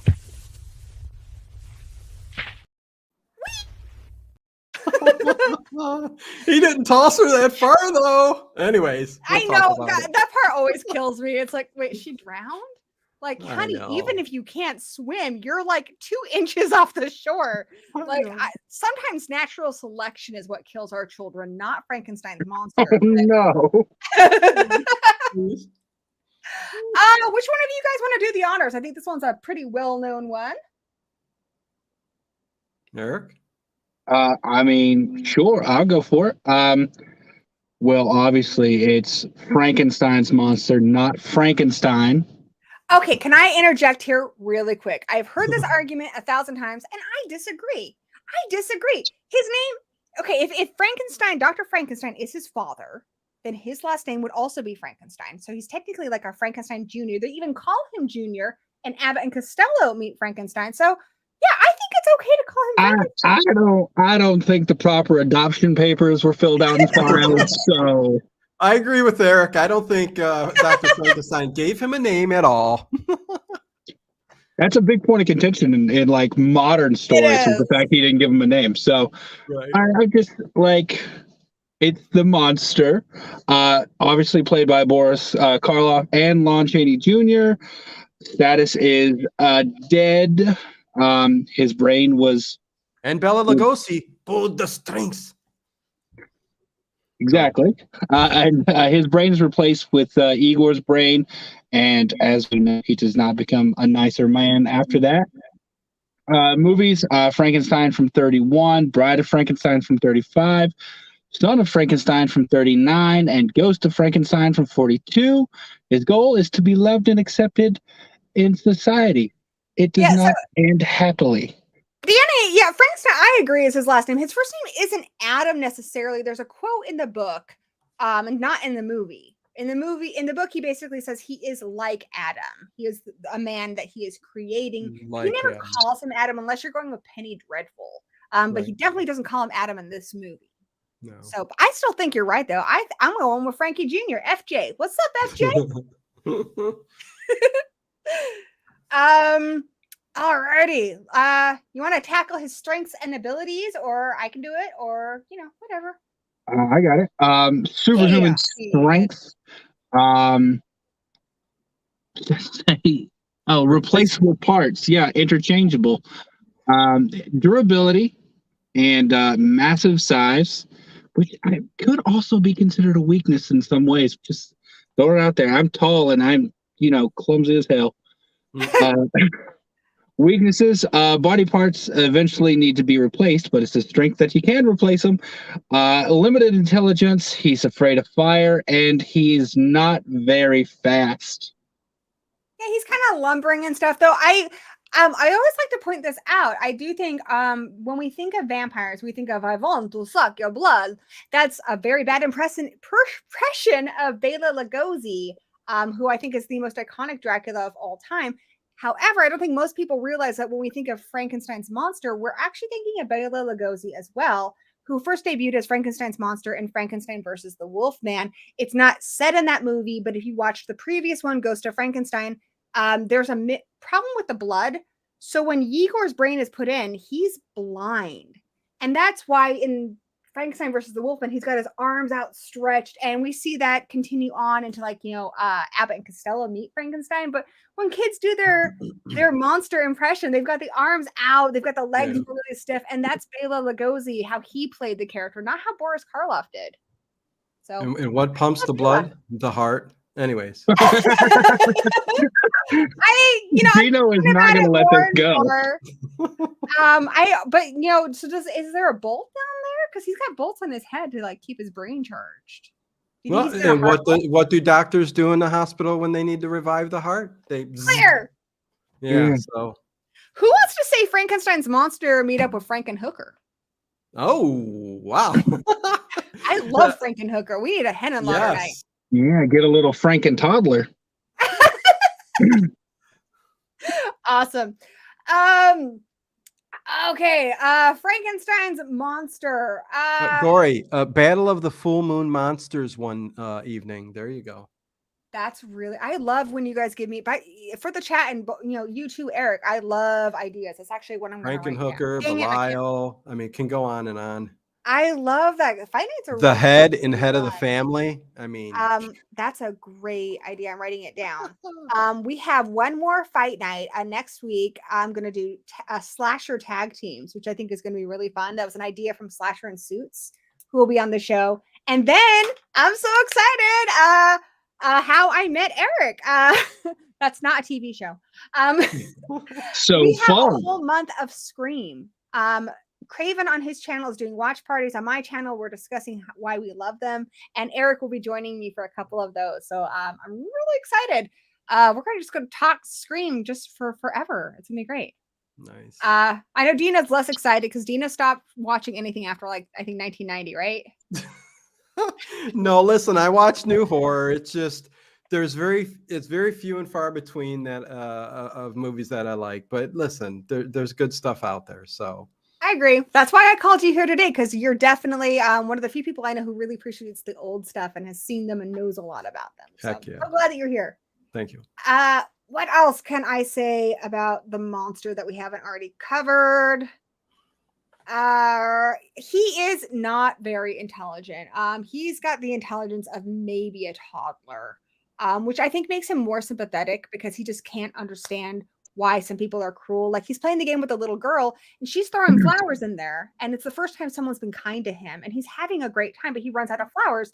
He doesn't understand that throwing a little girl is different than throwing a flower. So that's going to really work against the monster in this case, I think. No matter who he fights, he's just, like a toddler intelligence here. He does eventually learn how to speak a little bit, but again, 2-year-olds can do that. Anything else you guys want to add about him? Well, he just didn't really even ask to exist. That's true. Yeah. So he's kind of got the same sympathy level as, in my opinion, as like the Wolfman. Yeah, like he didn't ask for the situation he's in, and no one's really helping him deal with it that much. So yeah, he's definitely, I think, for me, probably one of next to the Wolfman, the most sympathetic character, because he didn't ask to be created and he asked for so little. But he's just treated awfully, and everywhere he turns, people are just trying to destroy him. As far as his durability, they are also giving him a lot of sedatives, and they make note of how within just a day he's already building up a tolerance. So it's going to be harder to do things like maybe poison him and stuff. I don't know how effective bullets would be unless you got him in the heart or in the head. I don't think a bullet to the shoulder is going to do anything to him but piss him off. But he's not as strong as the creature. At one point, he is trapped underneath a rafter beam. Creature could fling that off, no problem. Creature can turn over cars. So Creature is a lot stronger than him, but he is very strong. I think a lot of it though is just he's so big. He's such a big guy. He can easily kill a human man with his bare hands. A human man, but another creature. We'll get to that. Another creature, yeah. I wonder, if he went against the bride, who's gonna win? Because I do think she's a little smarter. But I think he probably still won. He's huge. It's Frankie, guys. It's FJ. FJ. Yep. Here is our final character that we're introducing, a favorite of mine and the most evil we're presenting tonight. Children of the night, what music they make. It's Dracula, guys. It's Dracula. I think Dracula has been in more movies than maybe any other monster when you're talking about remakes and stuff. It's just such an iconic character from the book. Even one of the best silent films, if you're talking about like Nosferatu, it's an iconic character. And I think he's just so fascinating to people because he is just evil. He just hates humanity unless, every so often he finds someone he wants to be his bride. But he really has no kind of conscience or anything. I'm going to get into that in a little bit. Bela Lugosi really, I feel like, made this character iconic. He doesn't get nearly enough credit for just how incredible he is in this movie. This version, we're only going to be counting the original 1931 Dracula and Abbott and Costello Meet Frankenstein, both of which are played by Bela. There are two House of Dracula and House of Frankenstein where John Carradine plays him. He's got like a mustache and stuff, guys. I'm not counting now. No. It's a different character. I love the movies, but they're different. Yeah. They are different. I think it's great. I just don't see it as the same character. I agree. So yeah, he's ultimately killed by the Wolfman, but it's because he turns into a bat. So I do think he is a little more fragile as a bat. He's flying away. The Wolfman leaps onto him, and then they both fall to their death at the end of Abbott and Costello Meet Frankenstein. Yeah. So his strengths and abilities, guys, he has so many strengths and weaknesses. And actually, there's a different slide for each of them. It's a lot. And I'm just going off of this movie. I'm not even talking about all the stuff that you get in remakes, sequels, and yada, yada, yada. Just these two movies. He's got a lot. And again, I think that feeds into why he is just so fascinating. If he's fed off of somebody, for instance, Renfield, he can telepathically communicate with them. He can shapeshift into a bat. He's extremely manipulative. He is really good at, especially like, seducing people to do what he wants. But even just, like how he is with Renfield, before he's even fed off of him, he's just really able to mess with people's brains. Like, when he's in disguise as the stagecoach driver, I've never figured out quite why he did that. I know he can probably get someone to pick up his people for him, but I do think he enjoys toying with humans. He is very, very strong. He single-handedly killed the entire crew of the Vesta, which is the movie version of the Demeter. There's gonna be a really cool movie about that this year. Dino, you gotta check that out if you haven't heard about it. The Last Voyage of the Demeter. Yes. Yes. That's about the whole scene on the boat, which I think is going to be terrifying. That's going to be cool. Yeah, yeah. Just being stuck out on waters, no communication or anything with this monster coming up from the depths. Yeah, fingers crossed it's going to be good. It's a great story, and it's a good story. The fact that they're revolving the story around just that is like, yeah, unbelievable. That's cool. I'm so excited. He has no conscience, and get the 90s one out of your head. This is not Gary Oldman, all right? This is Bela. Bela got no conscience as Dracula. He is evil, like the Devil, like Danny Devil. He kills an innocent girl who's just handing out flowers. She did nothing to nobody. He transforms Lucy into a vampire, and she becomes a child killer. And he's like, no big deal. He drinks from Mina for causing her to attack her fiance. Does not care. When Renfield has sympathy for Mina and tries to save her, he kills Renfield. He tries to turn the Frankenstein monster into a mindless servant because he doesn't have enough of those. And yeah, he has no tragic backstory. I mean, again, we're not counting Gary Oldman, guys. It's a whole other monster. He has no tragic backstory. He is just evil. Simple.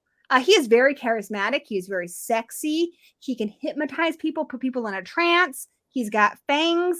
You can use magic to resurrect him. And that's, presumably how he comes back. Because they don't really explain how he does. After this one, he dies. And then after Son of Dracula in the next movie, he's back in House of Frankenstein. They never explain that. But again, he looks different. Or even how he comes back and Abbott and Costello meet Frankenstein. That's a story for another day. His weaknesses. He has to have blood to survive. You can kill him with a stake to the heart like they do in the movie. He's deterred by wolfsbane. He needs to sleep in a coffin filled with dirt from his homeland. He's killed by sunlight. And he's short-tempered. Like, they find out he has no reflection. Instead of being like, what? Your mirror's fault. He's just like, screw your mirror. He's all pissed off. Gosh, I was going to add something else there, and I totally lost my train of thought.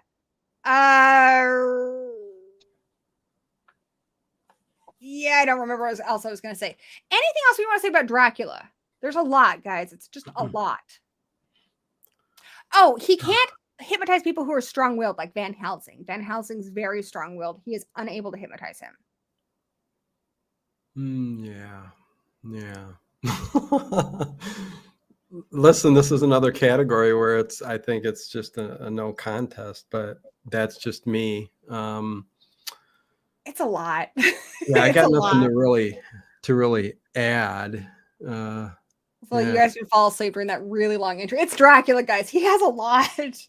Oh, he deserves a long intro. I don't know, I'm trying to find out a way, trying to figure out something in my head that Frankenstein could use. I'm sorry, Frankenstein's monster could use to defeat Dracula. Yeah, even when the Wolfman kind of defeated him when he turned into a bat, I think that was just for the movie's sake. I don't think it's a comedy. Yeah, right. I think so. I mean, if Dracula's too smart to turn into a bat and just be grabbed, I mean, I think that's wouldn't happen. But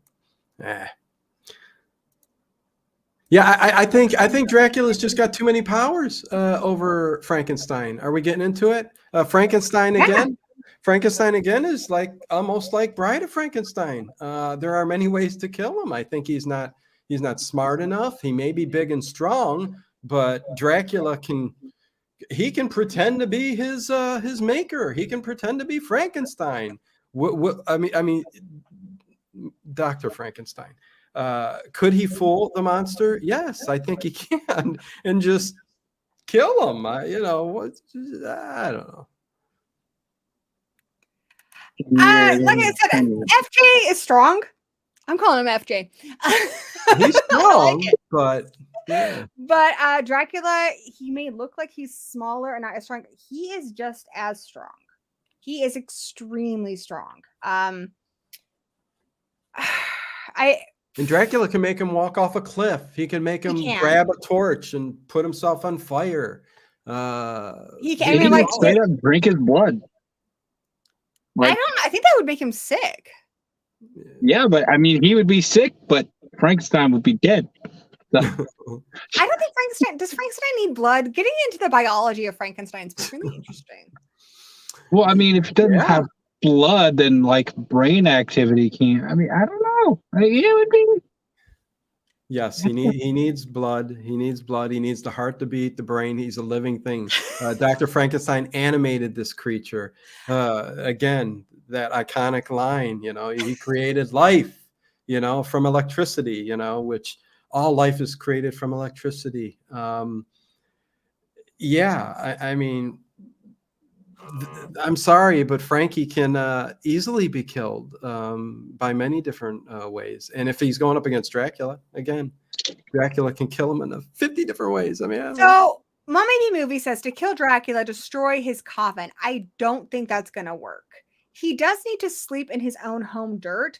I'm going to pull something out of left field here and go with What We Do in the Shadows, where they need their dirt, but he sends one of his servants. I don't think he needs it right away. He can send a servant to go back to Transylvania and get some more home dirt for him. Yeah. I don't think that would work. I think it would be a minor inconvenience. What do you guys think? I think I just looked at the results so far of the poll, and it is shocking. I think it's impressive. I'm looking at it now. Right now, it's 43-57. By the way, guys, get your votes in. Wow. Yeah, I don't think there's any reason it should be this close. Again, I think it's a popularity vote sometimes. So yeah. If you guys are voting for FJ, Frankenstein's monster, let us know why. Yeah, because there's no reason for it. I'm sorry to say, but unless it's just a popularity vote, because there's no way unless by some accident, a tree branch falls from a limb up high and Dracula goes and it goes straight through his heart, you're pretty much kind of staking him. So mean. Well, what if actually, I don't think Frankenstein's strong enough to rip a man in two. Okay, so how could Frankenstein kill Dracula? Like, let's just throw out some ideas. Again, a stake through the heart, and how could he possibly do that? Again, it would have to be by accident, in my opinion. There's no way he's going to do it of his own free will, because he's not smart enough for that. And he's too lumbering and too slow, and Dracula would sense it coming. It's just impossible. Okay, he wouldn't even have to sense it coming. If Dracula turns into a bat, Frankenstein's monster grabs the bat and crushes it. He's dead. Well, yeah, if he's a bat in flight, I mean, I don't know. I mean, if he's a bat that sits still for like 30 seconds, because we already did cover that Frankenstein is quite slow. I'm playing devil's advocate here. I know. And I would say if he turns into a bat, the only reason he would turn into a bat is to fly away and be gone. And there's he's a crappy little plastic bat, though. Well, yeah. Yeah. You can see the wires hanging on him and everything. Yeah. Oh boy. I think in bat form he is more vulnerable. I do think there are times when Dracula is more vulnerable when he's sleeping. Frankenstein doesn't have to sleep, from what I understand. If he were to attack Dracula when he's sleeping or feeding. I think he would have an edge there. Here's the thing. Here's where my head goes with this. Even if let's say we gave Frankie Jr. FJ a competitive edge and let him go first and explained to him what you needed him to do, he would still forget it and not successfully execute it. So he's like my teenage son. Got it. Yeah. Like He'd be walking to the coffin and he'd see a branch go and he'd go, oh, yeah, no, you're right. I think, yeah. I just don't see him having any competitive edge. He has like all the strengths I think Frankenstein has, Dracula has to an even higher level. And again, aside from like replaceable parts, but that's not going to come in handy here. Dracula cannot hypnotize the strong-willed. Now, the original Frankenstein is a lot more strong-willed than the later incarnation that's Igor's brain. He is able to withstand the sedative. He doesn't just obey the doctor blindly. He makes his own decisions. He makes a lot of poor decisions, but he is strong-willed. So theoretically, I don't know if Dracula can hypnotize him. He's not intelligent, but he is strong-willed. But Dracula could hypnotize someone else to set him on fire. Well, Let's just say it's just the two of them here. Okay. Wow. Dracula, once again, like just Dracula's agility and strength alone, I don't think there's any way. Yeah. Even if they were matched in strength, Dracula would get to him and use his strength before Frankenstein would even know what's going on. I mean, it's just... One thing I think that does work against Dracula is he does have a very short temper. Did I just freeze? Okay. He has a very short temper. Like we saw it with the mirror with Van Helsing. Now, granted, Van Helsing's playing some pretty advanced mind games here. But if Frankenstein somehow did something to piss him off, that would catch him off guard. But I think it just keeps coming back to that Frankenstein just isn't intelligent enough to take Dracula down. So my vote is Dracula. Yeah. I think it's no contest, really. Yeah. Anything else you guys want to say before I check in with the chat? This is one I wouldn't want to see because I would feel bad for Frankenstein the entire time. No, I'm with you there, man, because as much as I love Dracula, I have so much sympathy and love for the Frankenstein franchise. Listen, Son of Frankenstein is fantastic. Speaking of which, Daughter of Dracula is a really unsung It's pretty good one if too. we're talking about sequels. Yeah. I will say they don't need to necessarily die. We need to get them to a KO here. So Dracula doesn't necessarily have to be staked through the heart, but he would need to be stopped some way. And again, I think maybe if the sun's coming up, if it's just a matter of circumstance, but I'm going with Dracula. I'm going to check in with the chat and then we're going to call it. Sound good, guys? Yep. Sounds good. Sandy says, if I had seen Frankenstein during the 30s, I would have had so many nightmares. He looks creepy as hell. The makeup that Jack Pierce did on him is incredible. He did such an incredible job. He also did obviously Bride of Frankenstein. Yeah, he's just incredible. Danny is quoting Frankenthumb, which is hilarious. We will call him Pepper because he really spiced up our life. I love that. Nice to see Horror Collector Fiend here. Have you guys seen Frankenthumb? No. They're thumbs with faces on them and the moving mouths. There's a ton of them, but Frankenthumb's really fun. There's also Bat Thumb. He likes to count numbers. Wrong count. One.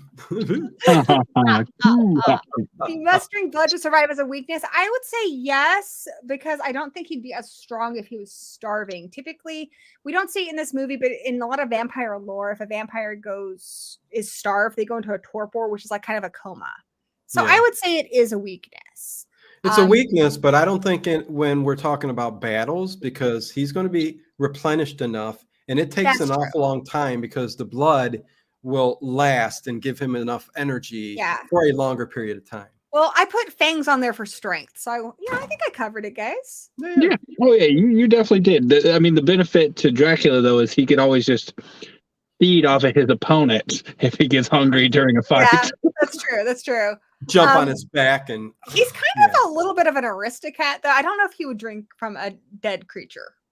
And if you go by Interview the Vampire rules, that would kill him. Yeah, you can't drink that last drop or kill you. Nice to see Rosebud here in the chat. Welcome to the Gory Hole. Dracula is their choice. And the Afro Whale says, slap that like button. Absolutely. Please do that or be cursed. Or, just do it just because we're friends, guys. All right. Don't make me curse. Don't make me curse, you guys. We're having such a good time. Okay. I am going to call it. Here it goes. Guys, it's surprisingly close. Did you guys vote? Yeah. I think it's a little closer than I expected as well. 39% for the monster, 61% for Dracula, but my boy Drac went in the right direction. The finals. Yeah. You know what they say, close only counts in horseshoes and hand grenades. So let's check in with that. And for my boy Drac, who just won. Indeed. He's so I love him. He's just so dramatic. He's like, he's so great. I love him. Dun, dun, dun, dun, sharing the screen. So let's take a look at that bracket. For our second one, we've got 2 fights around 2. We are not going to reintroduce all the characters because we already have. So we've got Gillman versus the Invisible Man and the Mummy versus Dracula. I was actually really hoping it would work out that way because I do think the Mummy and Dracula are pretty evenly matched as far as their skill sets go. Okay, so dun dun dun dun, the Gill-man. Where is the Gill-man? This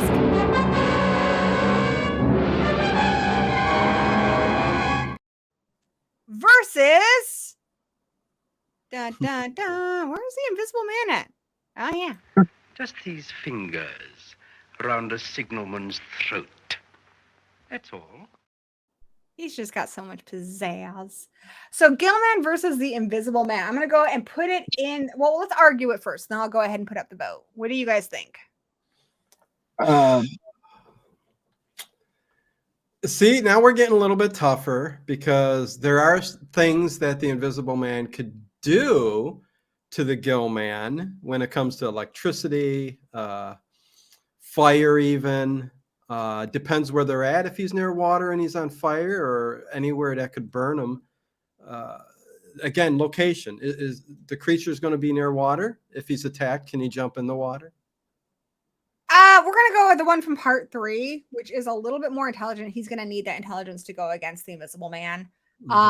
He can go in the water, I guess, if he wants to, but that's not going to help him win the fight. He'd still have to take out the Invisible Man to win the fight.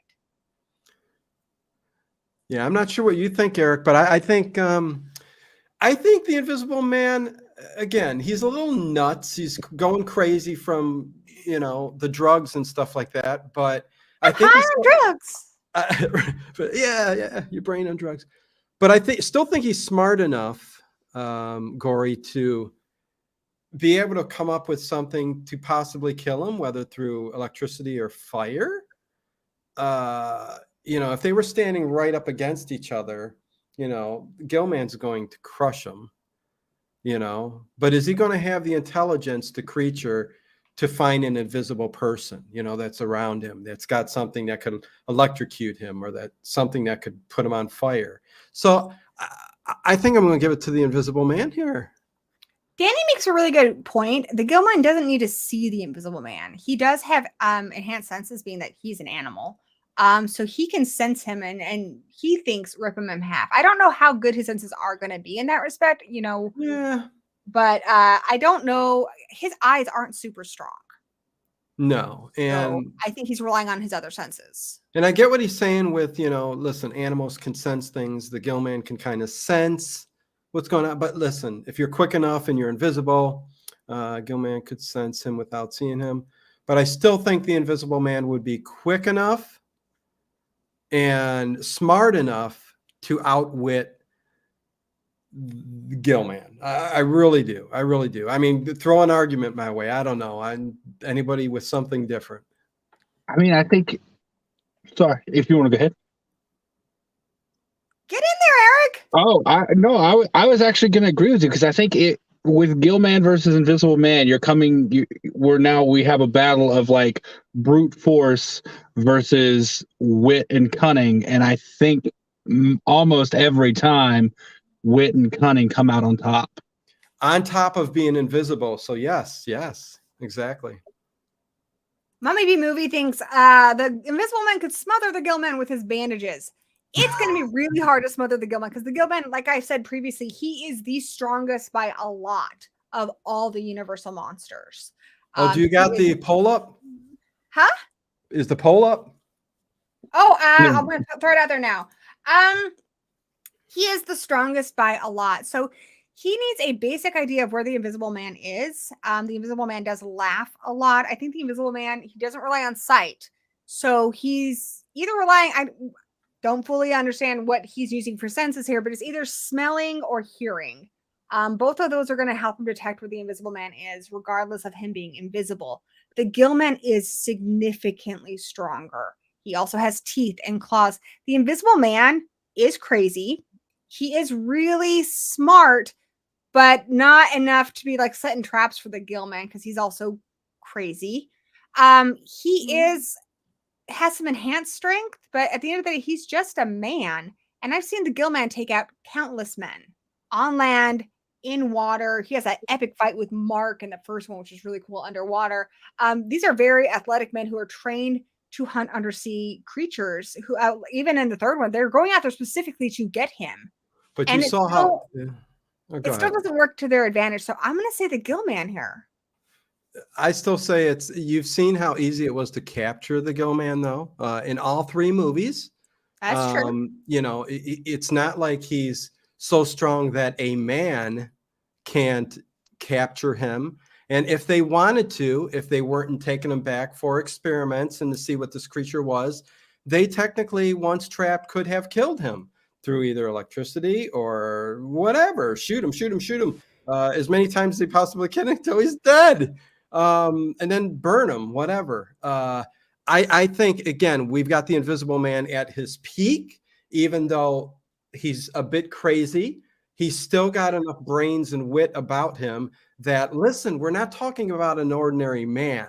We're talking about an invisible man. Okay? He's like a mad scientist. Right. And a man who's going a little bit crazy, but still smart and knows and is cunning. And he's I feel like you're really relating here hard. Listen, I still think, you know, I think he could find a way to kill him. Again, I think it's really close. I think it's interesting because they have very different skill sets. Yeah. Well, and the people who go to capture the, Gillman are often just trying to do brute force. Like, that's their type. I don't think they're going with the, obviously, and what Dino said is correct. Like, they try to trap him to take him back for tests and experiments and stuff. They don't trap him with the intent of getting rid of him, because that would be, a whole different plan. I don't want to say it would be easier to do, but I think if you go in with the intent of killing him, then you would have a little bit more. It would have been a short movie. A little bit of a shorter movie, and not too short, because he does still have that right. That strength and capability. But sorry. Oh no, you're fine. I'm gonna have to agree with Dino here. I think the what I would say superior intellect of the Invisible Man would win out in this one. So I'm going to point out some things the Invisible Man does to kill people. He's largely a prankster. A lot of times he's just stealing stuff and everything because he likes to see the dumb look on your face. But he blows up a lot of stuff. Like, he blows up the train. I think the Invisible Man, being a scientist, is going to come at this with dynamite. Here's the thing with that. It's not going to kill the creature. However, I will say, when it was in water when it was hit with dynamite, which is a little bit different than hitting him directly. Right. And it did get him to a KO. It did knock his ass out enough to where they could get him into a fishing net and take him into basically their SeaWorld. I think the dynamite could blow him up. I think you're probably right. I mean, yeah. Someone asked if he could regenerate. Yes, but it's not instantaneous. He's not Wolverine. In Right. part 3, he's set on fire and it permanently damages his gills. Now, they theorize if he were to go back in the water, theoretically, he could mutate again and get his gills back. But he's in their hospital area for a few days and he doesn't get his gills back right away. So he'd have to basically evolve or mutate to kind of regenerate. It's like if his body needed it. And it's not going to happen right away. Not enough to win a fight. I don't know. You guys are kind of turning me on to the gill-man. I can't vote anymore because my phone died. Oh, no. So if there's a tiebreaker, I'll break the tie, which right now, guys, it's 50-50. So I'm going to save my votes just to break any ties. But you guys can still break the ties yourself, you know? Well, I voted, so. Yeah, I already voted as well. Okay, that's a lot of pressure. I don't really want to break the tie. Well, listen, we all love these characters, you know, but we're here to talk about who would win a real battle with the strengths and weaknesses. That's the thing. Right? I think it's close. I don't know. I don't know. I have a lot of faith in the creature.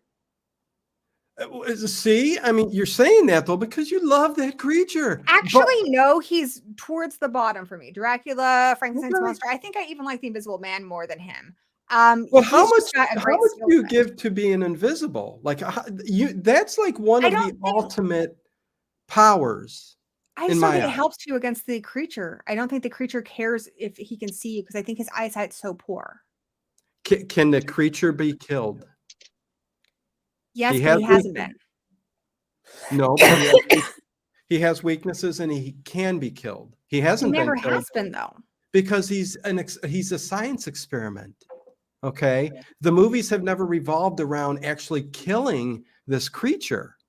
It's been totally the opposite, to get this creature, help him evolve, whatever, in 2 and 3 and continue on. So that's just never been the case. But his weaknesses are electricity, fire. I think if he was shot enough, he would die. I think any number of things can kill him, as strong as he is. And again, if you're invisible and you have the intellect, the cunning to, again, even back in the day, the 30s, the 40s, the 50s, they knew electricity and they could get a line to the water even where he was in a cage and electrocute him to death. I mean, there's many things that an invisible man could do. Okay, I'll shut up and stop. I think you're making really good points. Actually, I'm going to say you have convinced me because what I know of Claude Rains' version of the Invisible Man, which is a lot different than Vincent Price's, who's a much more sympathetic character. Not that this one isn't. He's just more sympathetic. I think he's going to try to blow him up. I think that's what he's going to do.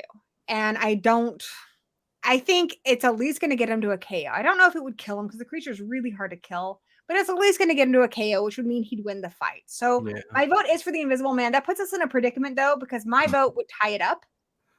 Oh, really? So it's still tied. Yeah, someone came in with the last minute vote for Gill-man. So now it's tied. Who's got a coin? Who's flipping the coin? I'm going to check in with the chat and let's see what happens with the chat. Vote. If you haven't voted, vote. Come on. We got to break the tie. Cheers for Fear says being invisible works so well against the Invisible Man. Mummy B Movie is very passionate about this. Her favorite movie, by the way, is Jaws. The Invisible Man could turn the gill-man into sushi. Ew. And she says the Invisible Man could hire Brody to blow up Gillman. The Invisible Man is way too cocky to hire anybody else to win this fight for him. He's just gonna be like, I can blow him up. But to turn him to sushi, good point, because you electrocute him in that cage underneath the water that he eventually got out of. But if you electrocute him enough, his body's gonna, So Murder Hornet, did you put your vote in? Invisible Best. Welcome to the Gory Hole, by the way. What are other downsides for invisibility that we don't know? Well, it makes you crazy. But not a lot of downsides that are going to hurt it against Gillman. I just don't think the invisibility is going to really help him much. I think what's going to help him here is his intelligence, not the invisibility. Well, of course, the invisibility is going to help him because, like you said, dynamite. If he's able to sneak that dynamite without being seen to the location of where the gill-man's going to be, then there you go. He wins. He blows them up. But if he's just an ordinary man and somebody goes, there's a police, there's always a policeman with a whistle back in the day, blowing the whistle, sees the guy with the bomb. He blows the whistle. Everybody comes in. So invisibility is important. Okay, it's tied up. I'm calling it now. I break the tie. Well, and actually it got untied. It got untied at the last minute, so I don't even need to vote. There you go. Say Invisible Man pulled ahead. I am never biased on this, guys. I work way too hard making these slides and doing research to be biased. If I was just going to pick my favorites, I would save us all a lot of time. So, but it doesn't matter anyway. The Invisible Man had 51% of the vote. Gillman had 47. I would have voted for the Invisible Man if my phone wasn't dead. So, by a hair, as I think someone called, the Invisible Man does win. Well done. Woo-hoo! He is going into the semifinals. He has my favorite quote. I already played both my Invisible Man clips, but here's a fun one. Yes. He's just so excited that the Invisible Man won. He won. Yes. He is quite the character. Also, Invisible Man, it's got the old lady from Titanic in it. That movie. Yes. When she was a young hot little mom. I forget her name. Yes. Gloria something or Swanson. There we go. Yeah, between the two of us, dude, we got it. Yeah. But that's kind of a fun one. Also, another fun facts, because you guys know I love my fun facts. If you watch Creature Walks Among Us, the third creature from the Black Lagoon movie, a very short uncredited clip of Clint Eastwood as a very young scientist. Yes. Pretty fun. Nice. Pretty fun stuff. All right, we got our next fight, and then it's semifinals, guys. So you know them, you love them. It is the Mummy versus Children of the night. What music they make. Dracula. Now, if this was Count Duckula, we don't even need a vote. That needs to be a whole other show. I love. Does anyone know what I'm talking about when I talk about Count Duckula? Do you guys know? Can't say that I do. You're talking about the cartoon, right? Yeah, the cartoon. Yes. It's a spinoff of Danger Mouse. Yes. Count Duckula. I love that show so much. I was so obsessed with that as a kid. So good. I need to do more videos talking about just obscure cartoons I love. All right. Who would win? We're doing Mummy versus Dracula. Count Dracula. I'm so sorry for the bad Transylvanian accents. Anyhow, moving right along. Who do you guys think would win? And the vote is in there. This is a tough one. Huh? This is a tough one. This is tough. Okay, so we've got the Mummy versus Dracula. Here's something, they have very, very similar skill sets. That's why I think the Mummy is probably my least favorite. And least favorite doesn't mean I don't like it. It just means I like the other ones more, guys. They both have hypnosis. They're both very intelligent. They're both manipulative. They can both put people into trances. They both have some amount of dark magic. Dracula can turn into a bat. Mummy has a cat. It's pretty similar. They both like to, get their human wives. We're all about the human wives. It's close, but listen, I love the character Dracula better, but when it comes to very similar, but overall, I think the Mummy edges out when it comes to a lot of these skill sets by maybe a hair on each of those. And I think adding the necromancy and, kind of is just an extra skill set that goes to the favor of the Mummy, overtaking Dracula, because if you got an army of dead people coming and trying to, let's see, fire, wood stake, I don't know. Anyways, let me think about this again. Somebody else. I don't think the Mummy's going to use fire. Here's one thing I will say. Dracula is very intelligent. Dracula already uses dark magic. Isis isn't like a Christian god. It's not like a cross. He can pray to Isis. He can do a spell to Isis. And that's all it took to destroy Imhotep. Dracula's smart enough to figure out a spell to call Isis to help him take him out. Also, all you have to do is burn up that scroll. It's a lot easier to burn up that scroll than to try to stake Count Dracula. I think Dracula has this one.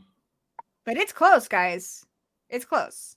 Yeah, I mean, you make a good point with the scroll. I think, paper.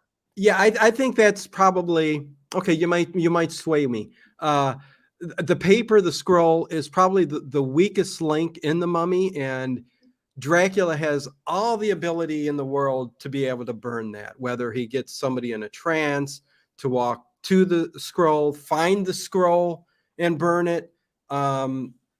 Yeah, I mean, I think that's the biggest point. So yeah, you swayed me. I think Dracula. Yeah. And Mummy says the Mummy would drown Dracula in a sandstorm. That's not the Imhotep from the Brendan Fraser movies. He does nothing like that in the 1932 movie. So he wouldn't be able to have that ability. And I still don't think sand, you can't drown somebody who lives in the dirt. Yeah. I agree. Yeah, I gotta give it to Dracula because, and this isn't, it's one of those things where since their powers are so similar, you can't really look at them. You got to look at their weaknesses and see which one would be easier to exploit. And yeah, the scroll is really going to be the kind of proverbial nail in the coffin. Yeah. I think if you take that scroll away, it's a whole different story, but it's inherent to the character though. So right. The thing is, he can't be alive without the scroll. It's like the movie The Crow. They're connected. Yeah. So if there's no scroll, then he's not even back to life. Then he's just a dead body. So then he's already dead. You have to have the scroll. Fun fact: The Crow is tied for my favorite movie of all time. I love The Crow. You know what? The Crow needs to get in one of these death battles. I'm going to remember that when I get The Crow on, because I always try to think of who's the best guest for this lineup. So if The Crow gets in here, I'm definitely giving you a call. This has been good. You could do like Reanimated Fight Night. All characters. Yeah, or like Revenants. There's been lots of movies with Revenant characters who come back from the dead for revenge. Yeah. My brain wheels are turning. So Dracula can't hide from the sun out in the desert. It does set eventually. Yeah, I was about to say it gets dark there. Goes at night. If Imhotep knew this was gonna happen, place crosses all around the scroll. I mean, Wolfsbane, something like that. I don't know. Even then, he could just toss some fire on it. The weaknesses that Dracula has, the one thing that he could overcome that with is he wouldn't technically have to do it himself. He could just hypnotize someone else to do it. That's true. Here's a question. Ecosero says the Mummy is older than Dracula. He might have learned things about vampires not even Dracula might know. I would say no. I mean, just my argument, because the Mummy technically might be older, but he has not been conscious that whole time. He's only actually been awake since he was alive for 10 years. He's 10 years at living as a human. Dracula has been conscious, walking around, learning, experiencing the world. So as far as years of actually being alive, I would say Dracula's older, but what do you guys think? No, I agree with you, because we're talking about the movies. We're talking about these movies. And if we were going to venture out, mummies in novels and stories do have some advantages when it comes to that. Even the Anne Rice novels talk about the mummies having far superior strength and intellect and way more different powers. Anyways, that's totally a separate issue. I was thinking possibly the Mummy's curse with stopping Dracula's heart. Is that a possibility? I think that can happen. Well, he needs his heart to live. So theoretically, yes. I think that could work. Just trying to think of possibilities here. It's who does what first. Can he get the curse on him to stop his heart? They're both basically it's curse against curse. So Dracula can do a curse involving Isis to kill the mummy. Or to have Isis destroy the scroll, or he doesn't even have to do a curse. He could just find a way to burn the scroll. He doesn't even need somebody else to do it. It's not like a sacred object that's like holy. He can't handle Christian objects, but he can handle an Egyptian object. The mummy though could do a curse to stop his heart. So I guess right. It's kind of like high noon, guys. Who shoots first? Yeah, it's like, who gets to it first? So yeah. This is tough. It is very close. So do get your votes in. I'm gonna check in with the chat, but very first, is there anything else you guys want to add? Yeah, no, it's a tough one. I mean, it's tough. What would sorry to interrupt. No. Run down the list of how the curse from the mummy would go down. Like, does the mummy just say, hey, this person needs to... The image I showed you of him staring like that, that's really all that happens. He doesn't really chant or anything. He gets this like face, and then that person has a heart attack and dies. So it's not that one. It's an instant. Yeah. Okay, well then, it's once again, though, it's not really an issue because Dracula doesn't necessarily have to do this stuff himself. He could just hypnotize and send someone. But Mummy can also hypnotize and send someone. They both have that. Again, it's semantics, because if they both enter a room together and they're standing there, the mummy's got the edge every time. But if they've got time, and Dracula has time to be able to set up to find the scroll, which he's not going to know where that's at right away, right? Then find it, then get somebody to burn it. So, you know what I mean? Now you're swaying me the other way, because if it's a battle with two people coming, the mummy's going to do it. Well, here's the thing. If Dracula has to hypnotize someone to go toward the mummy, it's in my opinion, a win for Dracula, because the person Dracula's hypnotizing isn't going to fight a mummy. They're going to burn a piece of paper. Where the has to hypnotize someone to try to kill Dracula. Right, but how does Dracula know where that scroll is? That's my point. I think both of them are intelligent enough that they wouldn't go into this fight without knowing what they need to do. Okay. And I mean, if that's the case, though, how would the mummy know where Dracula is? They're in the same place, guys. They're in the Thunderdome. They're in Thunderdome. Okay, that's where this is taking place, in Thunderdome. And I would say this too, though. If Dracula's going there to meet the mummy and he knows where the scroll is, well, why is he even meeting the mummy? He would have just burnt the scroll and not even come to the fight. So, again, if you're saying two people coming in, they have to enter. So let's say they're at we're at the museum. That's our venue that we're clicking on our hypothetical video game here. They're both at the museum. To the mummy. Sorry. I love that it's compelling you to go both ways, because like that's kind of what it's all about. I am checking in with the chat. It's extremely close, and then we're calling it. Okay. Torchbearer says, I remember Count Dracula. Kick ass. Dracula's good. Cheers for Fear says, easy win, Mummy. I don't think it's easy. No, nice to see Ben Grimm here in the chat. Mummy Pimp walks his way to victory. Sandy says it's Dracula. And I just love this comment, the best of the whole night. Saxophone Man and Lost Boys. That is actually my favorite. Yeah. And that is the only song I listen to in the shower. Nice. I still believe. With baby oil all over. Yeah, anyway. Yes. Oh, I love that. I love it so much. Yeah. Or go ahead. I don't know if you're done with the chat. Go ahead. I'm done. Yeah, no, listen, I'm not going to try to sway people really fast, but I am. Listen, no, I'm back on the mummy, because again, if he comes in Thunderdome, he's got the advantage. He can put a curse immediately.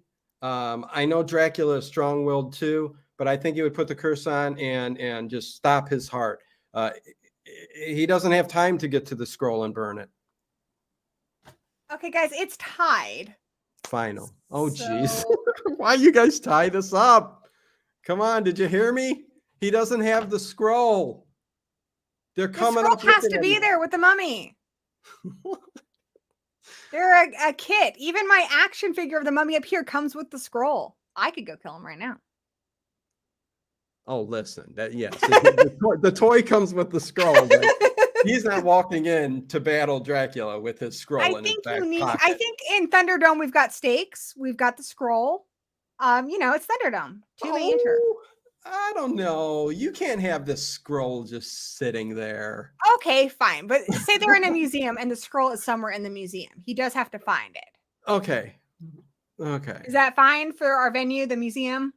That's fine, but I still think he stops his heart before he finds the scroll. Eric. Good argument. What do you think, Eric? Really quickly, sorry, just refresh me. Does he have to like look in Dracula's eyes, or literally just be like, "You're gone"? He doesn't have to. He does it for people who aren't anywhere near him. Okay, yeah. I mean, if that's the case, then yeah, if that's the case, then you got to say mummy. But all right, guys. Honestly, because you guys are my guests and you both think mummy, and for me it's pretty close. And you did get me with the whole he needs time to find the scroll. I'm gonna break the tie and say mummy. I'm definitely not being biased because Dracula is my favorite. I've said that repeatedly. I hear you. But you guys have convinced me. I'm going with mummy. I just don't want people to think I'm biased because I would really be. I'd be sad. I'm not biased. No. So, we're going to the semifinals and the mummy. Wow, guys, this is intense. So now our semifinal fight. This is the one. This is it, guys. This is the last fight of the night. This is what determines our winner on a little trip down memory lane here. So, we had 8 fighters enter. Gillman and Invisible Man fought. The Invisible Man won. The Mummy and Dracula fought. The Mummy won. So I really didn't see. I honestly kind of thought Dracula was going to take the whole thing. In my thought, I didn't think about it too much. Though. It's close. But I mean, I think he would in a general circumstance, but the specific circumstances, like. I don't think it's just to really quickly recap. I don't think Dracula would walk into the place with the mummy ever. Wouldn't happen unless he knew that the scroll was already there. And even still, he wouldn't go in himself. He would just set the whole place on fire. I mean, I love Drac. He's just so ruthless. I do too. He's great. I love him. So definitely I am not biased because my love for Dracula, I have that same poster Dino has in my living room. I am a big Dracula fan. Yes, and I'm not biased either because we're doing this legitimately. So yeah, the mummy won fair and square. Guys, here it is. Your final fight of the night. Please remember, do not vote for your favorites. Vote for who you think will win. Show these characters and their awesome stories and these awesome movies respect. They're all worthy opponents, and yeah, we presented the abilities, so keep those in mind. I'm going to put in our final fight of the night. That rhymed. Final fight of the night. My brain hurts. Invisible Man. Get ready to rumble. Yeah. Royal Rumbles next week, and the Mummy. Here it is, guys.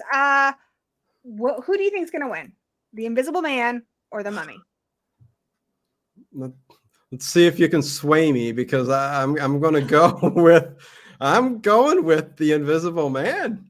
Yeah, I was just thinking. I was like, well, the Mummy needs to know where to look. Exactly. To put this curse on. Think so, because the Mummy doesn't have to see you to put that curse on to stop your heart. He does this to a guy who's in a different building across town. But he has to know about the target, right? He has to know about the person. Knows, I assume everybody in Fight Night knows that they're in Fight Night, and they know that they're fighting somebody and who their opponent is. So, the Invisible Man and the Mummy know that they're fighting each other. I mean, if those are the circumstances, then yeah, there's no one who will beat the Mummy. Because literally all the Mummy's got to do is be like, you're dead. You're dead. Well, you're dead. Yeah. If you're However, the Invisible Man also knows he's fighting the Mummy, and he loves to blow shit up. If he blows, he doesn't have to know where the scroll is. He just needs to blow up enough stuff, and there's a good chance the scroll went up. That's all it would take. Well, that's what I'm thinking. I'm thinking he can blow wherever they are up, you know, and take care of that there, or he can work his way to the scroll and find the scroll in enough time, I think, before the mummy can sense him and put the curse on it. Because listen, he is invisible, so he can kind of elude the mummy somewhat, you know. I think the mummy would have to know, because, okay, here's the thing I'm going to point out. The mummy uses the pool because he needs to know where you are. I do think it's kind of like Kitty Pryde and X-Men, going way off topic here, but I do think they need to know where you are, you know? Like Yeah. Nightcrawler can't just teleport without knowing where he's going. Right. X-Men references. But I do think the mummy needs to know where you are. And he can't be certain with the Invisible Man being invisible. So I'm giving this to the Invisible Man. I kind of initially was on the mummy, but Dino, you've convinced me. Listen, Eric, dude, invisibility is one of the greatest, like I've said a million times, is one of the greatest kind of strengths of any kind of creature or villain. I mean, yeah. Especially when you got a weakness as much. Oh, yeah. I was wondering if I had Invisible Man. There he is. There you go. Oh, I was about to say he's on there. You just can't see him. Yeah. Yeah. Oh. Okay. Do you have children? No. That is a crime because you have the best dad jokes. That is a crime. You need at least some nieces and nephews. Oh man. Oh, I do have those. Good. Otherwise, the world is missing out. Yeah, I guess I'm just a little hazy on the rules here. But I think, like I said, in a general circumstance, I think Invisible Man would win because, like I just said for Dracula, which I don't think we pointed out till after the fact, you just go in and blow the place up, set it on fire, whatever. And I don't think that's it's anything. I don't think that's something that they would have any qualms with whatsoever. So even if it doesn't kill him immediately, it blows up the scroll. You're done. He just needs to destroy that scroll. So he's destroyed a whole train full of people. And we're not acting on just like there's precedence for this. He's blown up a lot of stuff. He likes to blow stuff up. That's kind of his thing because he likes chemistry. I think he's going to blow up where they're at. Which I'm going to say the scrolls in the museum. Yes, he would say, "I'm bringing the dynamite." Yeah, I think he's going to blow it up. And the mummy's at a disadvantage because the mummy has to know where he is. And the Invisible Man would say, even he can blow him up and then go to whoever is in the museum and the ashes and whatever, if the scroll survived too, where he could find it and then burn it. So there's no way the mummy's coming back. So I think either way, yeah, invisibility wins. Yeah. What do you think, Eric? What are you voting for? I think we need to make sure there's an odd number of people in the chat so that we never get a dead tie. Okay. Eric, there are 26 people watching and only 20 people voted. So there's come 6 on, people vote. on their laurels. Okay, you know what, guys? Since this is the last one, I'm going to go ahead and let's take a look here. Okay, so this was, where is the mummy? Okay, so here is the mummy.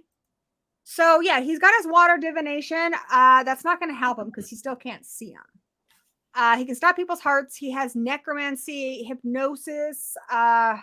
Again, I think he has to see someone to hypnotize them. Yeah, he is highly intelligent.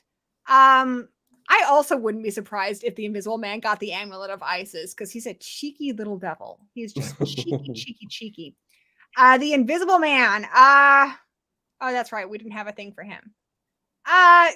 He's invisible. He's really smart. He knows chemistry. And you know what? The poll, it just went up one. So I'm going to call it now since it's not tied.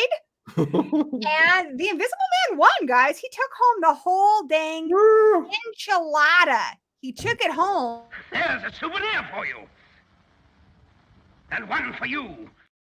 I know love it. My son Lols will be very excited because that's who he was rooting for.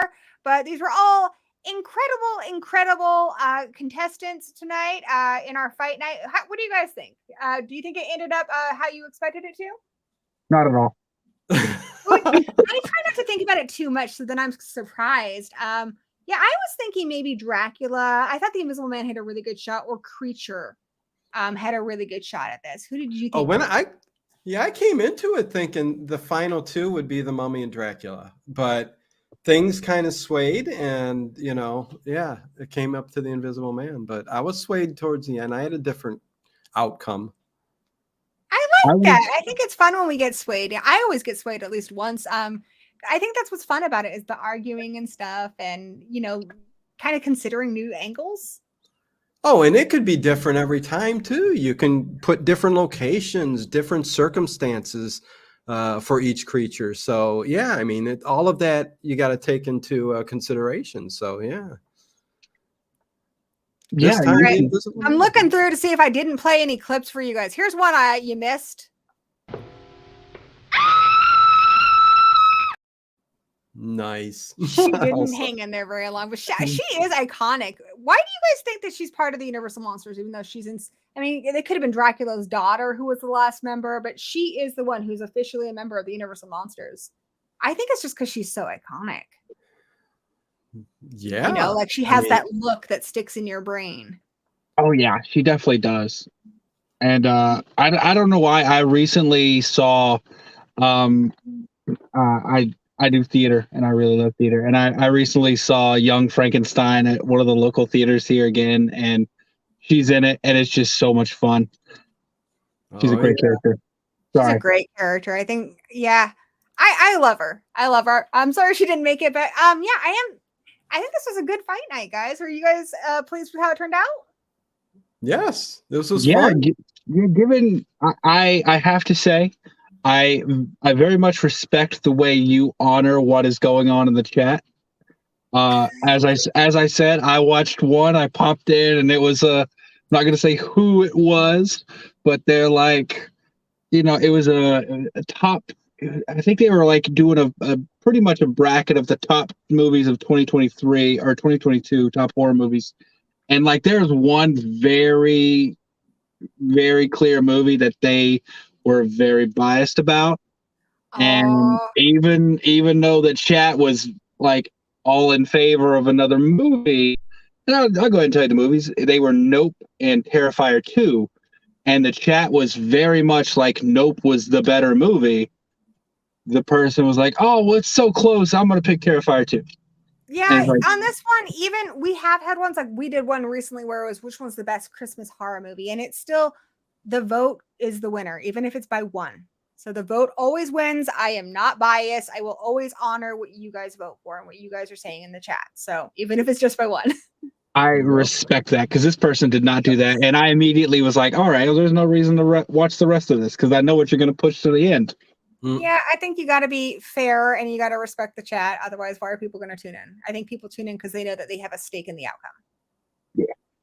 And this was great. I did not see the Invisible Man winning. Honestly, I thought Dracula was going to win it all.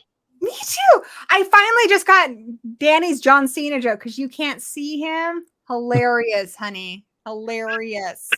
He is a dad. Got the dad jokes in spades.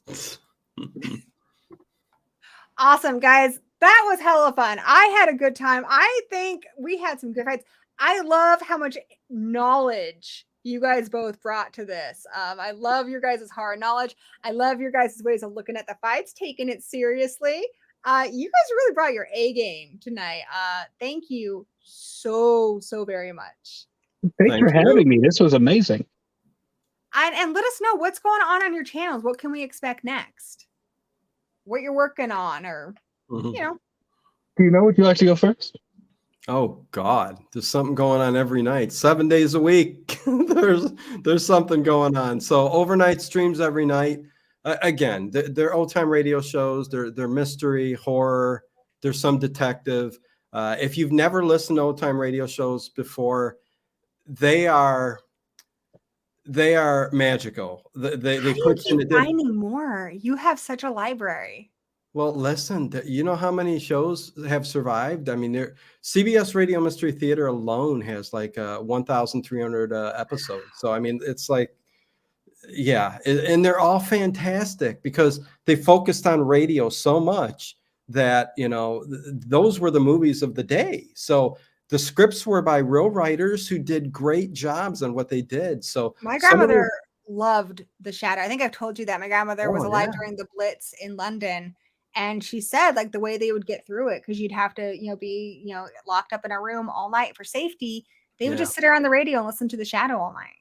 Oh yeah, yeah. I just imagine sitting there by the radio, just waiting for your show to come on and stuff. But don't get me wrong. Listen, I have plenty of horror on the channel. I mean, I'm literally at 8 o'clock before the live streams overnight. It is late, guys. It's late.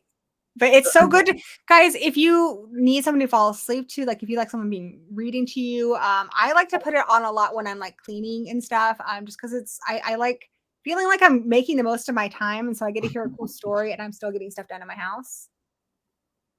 Yeah. And again, I have horror movie discussions at least 3 nights a week, Yeah. and all kinds of other stuff. So anyways, and a paranormal show. Yep. Awesome stuff. I mean, I feel lazy going after that. Maybe I should have gone first.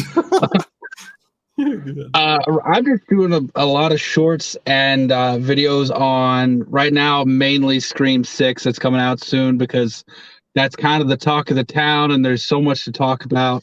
Yeah.